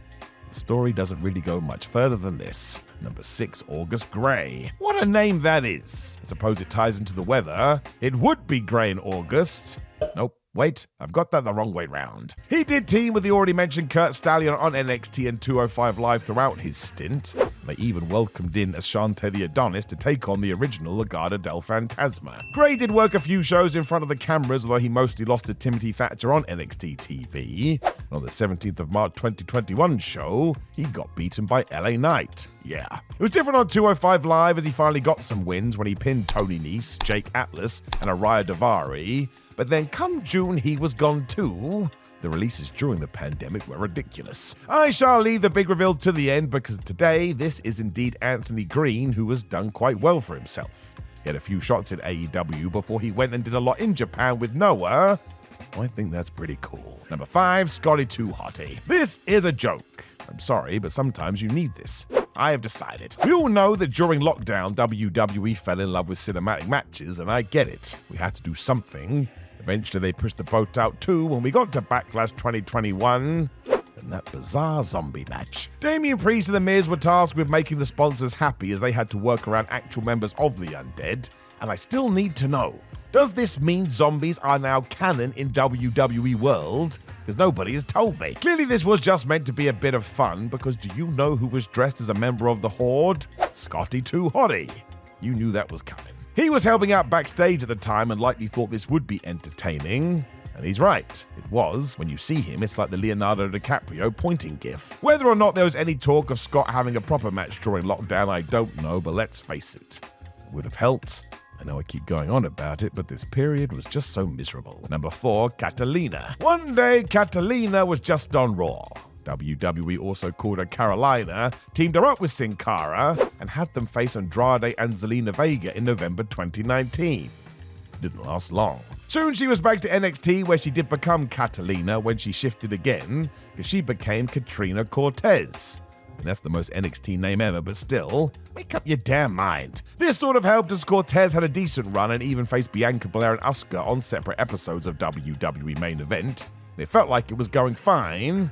When we got to November 2021, which is also the 2-year birthday of the mentioned match, and yep, Katrina was part of these mad releases for no proper reason. Thankfully, she didn't stop and is doing really well in CMLL these days. That actually rhymed, so now I believe it must be true. Number 3, Joseph Park, or Chris as WWE dubbed him. And yes, this was the former TNA monster Abyss. Back in 2005, he and AJ Styles had main evented the Lockdown pay-per-view, and clearly they remained friends. With Park going on to be a WWE producer, somebody decided because we are stuck in lockdown, let's stick them back together again. This brings us to the 14th of August 2020 SmackDown, when Joe was here to help Styles win some matches with what he dubbed the phenomenal Intercontinental Statistics System. And yes, that meant it stood for piss. Old WWE could often be terrible. It's a shame this was so short-lived. Aside from the horrendous name, they did have good chemistry on screen, and it was fun, and that's all that ever matters, especially when you don't have any flippin' fans. You could have even teased some Abyss stuff eventually, but no, we weren't gonna do that. And to be honest, I don't have a good answer for you. Number 2, Dabo Kato. I mean, you likely do remember him as Commander Aziz when he was teamed with Apollo Crews. But also, what the hell was that about? During lockdown, though, Shane McMahon had him as Dabo Kato because he introduced Raw Underground. Recall that? WWE was going to be MMA for a while on Monday night. It was such an odd decision. It only went from August to September 2020, and at first Dabo was doing okay. He was big, so got to smash fools. But sadly for him, Braun Strowman was bigger. Therefore, the monster among men beat him, and that was that. Raw Underground was dead. This was so blink and you miss it, I suppose it makes sense why we did just forget. And after recent news from Shane O'Mac, I think it's clear he really just wants to run his own fight league. The man is desperate for it, so I don't really get why he just doesn't go and do it. Number 1, Jeet Rama. Jeet Rama's entire wrestling career was in WWE. He got a deal way back in 2015, but he must have been worried because in 2 years he only got 7 matches. By 2017, he was promoted to NXT house shows, when he waited another 4 years until lockdown rolled around. It was thanks to the Superstar Spectacle, a random WWE pay-per-view based on Indian superstars, so Jeet got an opportunity against AJ Styles. Makes sense. AJ can make anybody look good, which was sort of true here. Rama then lost. After that, it was back to 205 Live until NXT 2.0 was born, because that allowed Jeet to face Solo Sikoa, but the writing must have been on the wall. There weren't any major plans here, so if you do remember, man, you must watch wrestling like a hawk, and more power to you.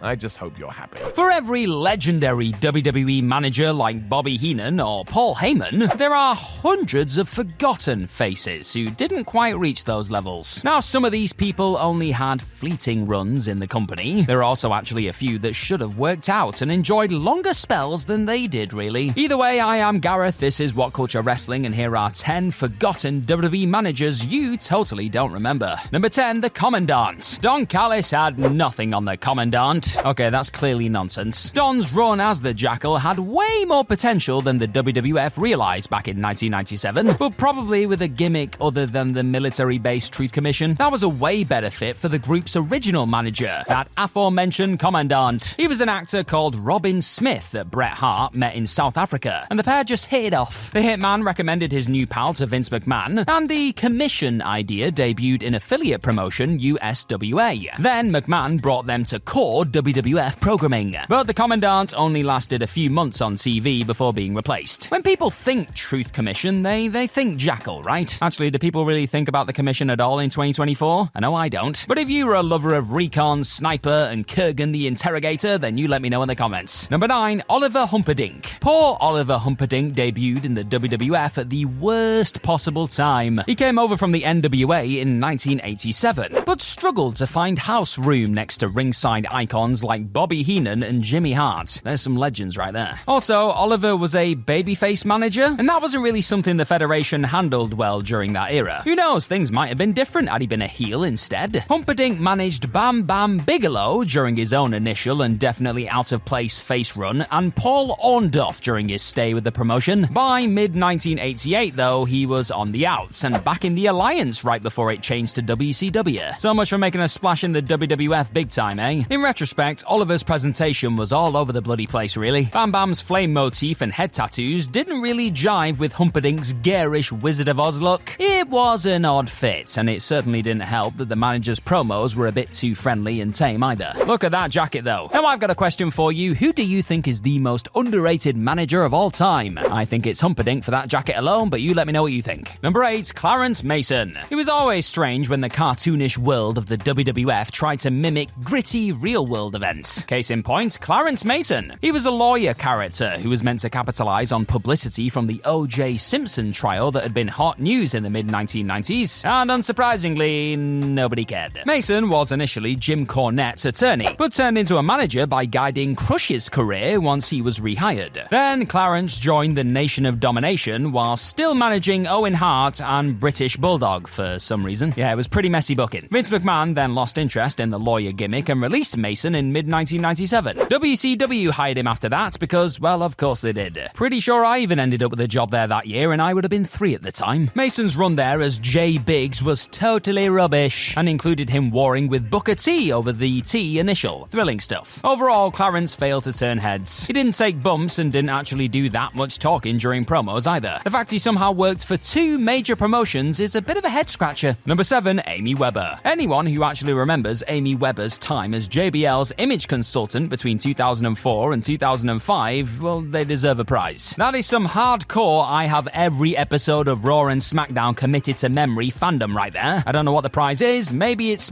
just an invisible trophy. There you go. So Weber was only in Bradshaw's cabinet for a short spell before leaving WWE. Post-departure, she'd claimed that bullying antics from Edge and Randy Orton pushed her out the door. Amy, who had been a Diva Search contestant in 2004, would only wrestle 1 match for the company during her tenure, and it was a completely forgettable angle-cum-bout thing versus Joy Giovanni, another female from the era that wasn't really there for long. If you're watching this and just nodded like, I remember that too, then you win another prize. There you go, 2 invisible trophies in 1 video, you lucky person. Weber was just one of many divas of the day who came and went without much noise. In fact, it seems there was more drama off-screen than in front of cameras. Number 6, Shinja. Hakushi was originally earmarked as a possible opponent for The Undertaker, but nobody in the Fed did their homework to find out what size the Japanese wrestler was. Yes, Hakushi was hired suddenly, then everyone was disappointed that he wasn't the same height as Taker. Welcome to the WWF in 1994-1995, people. Bruce Pritchard has openly admitted that via his podcast in the past. Hakushi didn't cut promos, so the WWF put Old Orient Express member Sato with him. He was renamed Shinja and would accompany the newbie to ringside for his matches. But here's the kicker, Shinja didn't do much, if any, talking himself. So it was a really strange decision to just lump the pair together. Shinja was written off TV once Hakushi turned babyface in the summer of 95, and that had proved to be his last gig with the company. I mean, technically, he counts as a manager, despite never really cutting promos on anyone's behalf. He did interfere in some matches at least, so, you know, that's something. Yeah, we're gonna go with that. Thank you very much for stopping by to check out this What Culture Wrestling Forgotten Manager video today, my friend. If you're having a laugh with it, then hit that subscribe button down below and you will have more laughs with more What Culture videos. It's very simple, you know, just do it. Number 5, Sylvester Lefort. Here's one from the early days of NXT. Sylvester Lefort was a French wrestler who'd been around the WWE scene since 2011. By 2013, he was working mainly as a manager on the new NXT developmental show. His clients? None other than Scott Dawson, Dax Harwood of FTR fame, and Garrett Dillon. Lefort's flashy jackets and sleazeball aesthetic clashed with the southern sensibilities of his team, but it was still clear the man had charisma. WWE must have agreed too, because they put Sylvester with Rusev after that, and he even facilitated the start of Rusev's on-screen relationship with real-life lover Lana. The flamboyant Frenchman did a bit more wrestling afterwards, but still kept managing here or there. And at one stage, he was managing future Iconic star Billie Kay on NXT house shows. Apparently, management didn't think that union had enough legs to make it to telly, though. Here's a fun little side note as well. Lefort was actually one of the extras Randy Orton slammed on the announce desk during WWE's Backlash 2024 weekend in France. That was a fun little cameo. Now make him Randy Orton's manager, why not? Number 4, Hiroko. So, Kenzo Suzuki is another worker that Bruce Pritchard has mentioned on his podcast, but the WWE higher-up actually went in two-footed on him for failing to connect with fans. Now, in fairness to Bruce, Kenzo was a failed experiment and never really seemed like a neat fit for the product when he debuted in 2004, and the same could be said for his wife, Hiroko. Together, the couple tried to get some kind of heat by having Hiroko cut brief promos lambasting fans for not cheering loud enough during Suzuki's matches. It was all very basic stuff, but people still didn't give Kenzo the reactions that WWE were looking for. So they just stuck him in a heel team with Rene Dupree, and Hiroko began managing him too. Remember that tag team? Oh, you do? Another trophy. But yeah, the writing was on the wall here. 1 year after debuting in June 2004, Kenzo and Hiroko were released from their contracts. They'd actually be moved to Raw in the 2005 draft, but would not appear on the flagship before being let go. It was a bit of a mercy killing for the gimmick, being totally honest. Number 3, 3, Jameson. Now, good luck remembering this guy. John DiGiacomo portrayed the character Jameson for a while during the late 1980s and into the early 90s, but he's never really brought up in conversation when fans discuss peripheral WWF or WWE gimmicks. Despite that, Jameson did actually manage the Bushwhackers temporarily. It was doomed to fail, though. Jameson was introduced as a recurring cast member on Primetime Wrestling / The Bobby Heenan Show. He was a stereotypical nerd who marked out for everything WWF, but also had this strange elitist aura at the same time. He wasn't prominent, but it was definitely there. Jameson would have judged you for your favorite wrestlers, that is for sure. His time next to Luke and Butch was a bit more straightforward and one-dimensional. Jameson was just happy to be there, really, and he was over the moon to appear on major pay-per-views like Royal Rumble. Honestly, Christ knows who this was supposed to be marketed towards or why fans were expected to cheer for him. What a weird bit of business. Number 2, Baron. Iconic classic wrestling heel Baron von Raschke was still actively wrestling when he signed on to become a manager in the WWF towards the end of the 80s. In 1988, Raschke was brought in to manage Powers of Pain duo The Barbarian and Warlord, but he'd only make a handful of appearances. Mr. Fuji switched from Demolition to the Pain Train after that. In total, Baron, who lost the von Raschke part of his name, only worked from SummerSlam 88 in August up until that November. Not that long then. He was responsible for turning Powers of Pain heel following their brief run as babyface-esque mercenaries drafted in by Tito Santana. It was a tumultuous time for the pair, put it that way. The Baron just wasn't long for the WWF party. Raschke left and rejoined the AWA. He'd stay put in Vern Gagne territory until the company folded, and then began making cameo appearances in WCW. Latterly, Baron even showed up on one of AEW's pay-per-views. Look at him go. Number 1, Abraham Washington. This really should have worked out, but one moment ended everything. Abraham Washington was a charismatic chap who debuted as part of the dying ECW brand in 2009. But when that folded, it was back to development for Abe. Then in 2012, WWE offered him a role as a manager on the main roster. It was tailor-made for someone with Washington's gift of the gab. He offered his services to everyone from Mark Henry to Primo and Epico, but quickly turned on the latter two to represent primetime players duo Darren Young and Titus O'Neil. Things then fell apart following that hot start when Abraham made a tasteless joke at ringside about Kobe Bryant's 2003 sexual assault case. The backlash was significant enough that WWE tore Washington's contract up and distanced themselves from his remarks. For reference, Abe, wearing a headset, said Titus O'Neil is like Kobe Bryant at a hotel in Colorado. He's unstoppable. What was he thinking? That was a huge mistake and proved to be a costly decision for his career in the end. WWE has had a ton of authority figures over the years. Some good, some bad, some dreadful, and some you've likely completely forgotten about. That brings us nicely to this list right here, baby. Because I am Gareth, this is WhatCulture Wrestling, and here are 10 forgotten WWE authority figures you totally don't remember. Number 10, JBL NXT General Manager. Now, NXT General Managers you definitely will remember will include Hot Seat Original Dusty Rhodes and William Regal. Yeah, that man should be legally obligated to yell War Games at least once per year. Both legends gave the third brand some credibility, so it's not hard to see why Triple H figured a former world champion could do the same. JBL just was not cut out for that role though. Layfield became NXT GM in September 2013, and he'd stay in office until July 2014. His replacement? The aforementioned Regal. And that is really when fans remember NXT getting good, isn't it? JBL's time in charge was largely background, although he did cut a fair few promos in front of crowds about how he planned to take NXT right to the tippy top. But if John was playing My GM mode in WWE 2K24, well, he probably would have failed. Like me, to be honest, I am bloody terrible at that thing. There was no way that NXT was beating Raw or SmackDown here, especially when Vince McMahon was still around. The show just wasn't a priority despite some killer matches, which is presumably why hardly anyone recalls JBL as boss at this time. Number 9, Booker T, SmackDown General Manager. So I've been watching SmackDown since 2004? And even I only remember that Booker T was the Blue Brand's GM when recording the words for this list. That says it all, really. The ex-WCW favourite was installed as SmackDown GM by Vince McMahon in August 2012, and he'd last up until July 2013. For the record, his eventual assistant was long-standing incumbent Teddy Long. Holla holla. Eve Torres was part of the management group too, but she didn't actually have the necessary powers to do anything without clearing it with Book. In fact, Booker's entire run as GM just seemed to exist so he could respond to things things that Eve and Teddy said with a quick, tell me he or she didn't just say that. Long just started making matches without Booker's say-so anyway, and then the Hall of Famer took time off to heal up injuries. He was then replaced by Vicky Guerrero during his comeback. You weren't really missing much if you skip Book's time in charge though. He didn't really do that much. Yes, I did just say that. Now I've got a quick question. Who is your favourite authority figure in wrestling history? You let me know in the comment section down below. Number 8, Tiffany, ECW General Manager. WWE's vision for what ECW could be turned fans of Paul Heyman's original niche product right off. After launching as a fully fledged third brand in 2006, ECW quickly turned into Sunday Night Heat more than a viable alternative to Raw or SmackDown, and by 2009 it was a developmental show akin to the old syndicated efforts from the 80s and 90s. In fact, it had even less star power than those, to be honest. Tiffany was announced as the new ECW General Manager in April 2009. She promised to make the show great again, but the truth, well, it hurt WWE. Nobody was watching, likely because, well, nothing of note ever actually happened during this so-called Extreme Weekly. Why would you bother? Vince McMahon then shut ECW down in February 2010 and replaced it with the reality show NXT, and the rest was black and gold history. But what did Tiff do as ECW GM, I hear you ask? Well,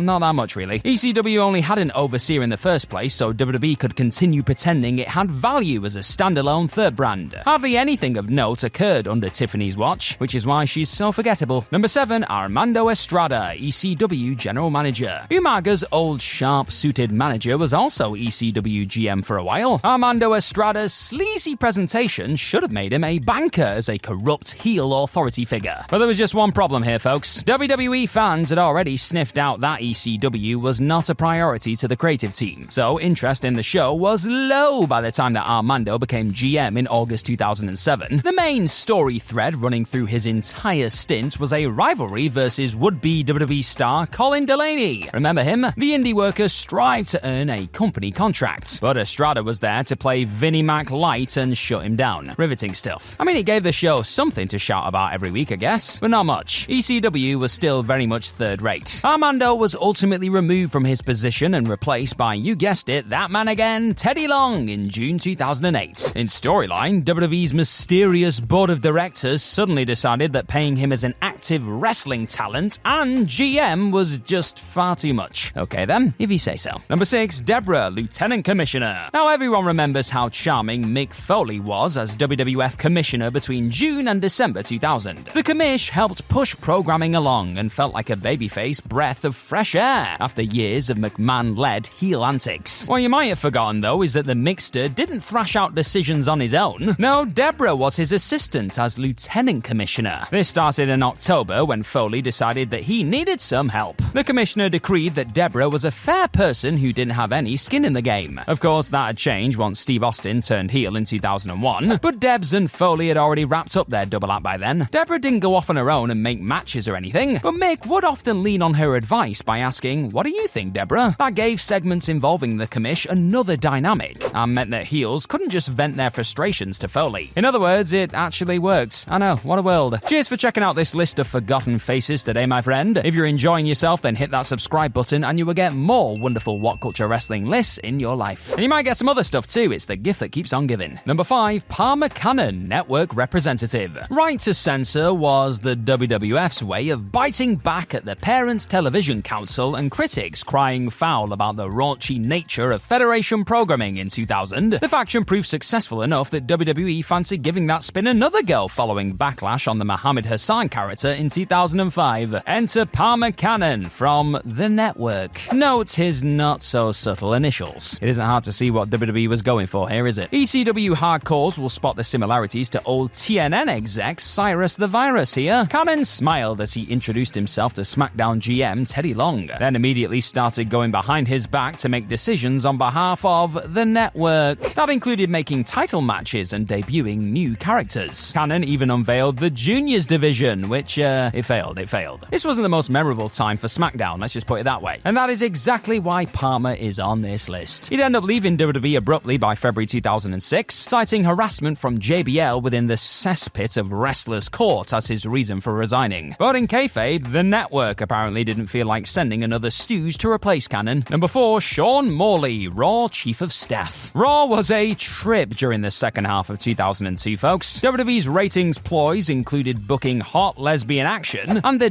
dire Katie Vick angle that included outing Kane as a possible necrophiliac. Lovely. Where was Tony Schiavone to sneer and say that'll put butts in seats when you needed him, eh? Jokes aside, the content was utterly awful. Eric Bischoff was actually a shining light as brand GM, to be fair. But then WWE decided to muck that up too by making Val Venus his assistant in November. Actually, this wasn't porn star Val, no, this was Sean Morley, or Chief Morley as Bish referred to him as on screen. Morley's gig was to mop up any messes that Eric created, and infuriate babyfaces into the bargain. This droned on until May 2003 and was just completely forgettable. Future co-GM Steve Austin later rehired Morley under his old Venus gimmick, and the whole Chief experiment was very much downplayed. It hadn't really achieved much, if anything anyway, so that was probably for the best. No butts were put in seats, but at least the Val Venus name is being put to better use today. Click this link if you don't already know what I'm on about. Number 3, Johnny Nitro, Assistant Raw General Manager. That didn't stop WWE from trying again though, did it? Bischoff got another assistant in March 2004. Johnny Blaze, Nitro, Spade, depending on the week, showed up to offer his services. And it was implied that the surname Nitro would inspire Eric to return to his glory days of booking the hottest show on television. Yet Raw actually wanted to become Nitro circa 1997. Nitro didn't last quite as long as Chief Morley though. He was only assistant for 3 months before the idea was scrapped in June. Bischoff fired Johnny when he lost a match to babyface pest Eugene. Nitro turned into a full-time wrestler after that and formed MNM with Joey Mercury and Melina before later being renamed John Morrison. And that was the last time he was ever renamed. Oh wait. His 3-month run as Bischoff's second-in-command didn't exactly make a splash with fans, like at all. It was over in the blink of an eye, and the whole let's turn WWE Raw into WCW Nitro concept being teased was never going to gain any traction either. It was all a bit odd. Number 2, Maven, Raw General Manager. One-off GMs are nothing new in WWE. The promotion has put someone in charge for one night only a bunch of times over the decades, but it's typically a guest celebrity or a major star. For example, on the 15th of November 2004 edition of Raw, big names like Chris Benoit, Randy Orton, and Chris Jericho revealed they'd be calling the shots for a night over coming weeks. Then there was Maven. Yep, Maven. The first male Tough Enough winner said that he wanted to be large and in charge too.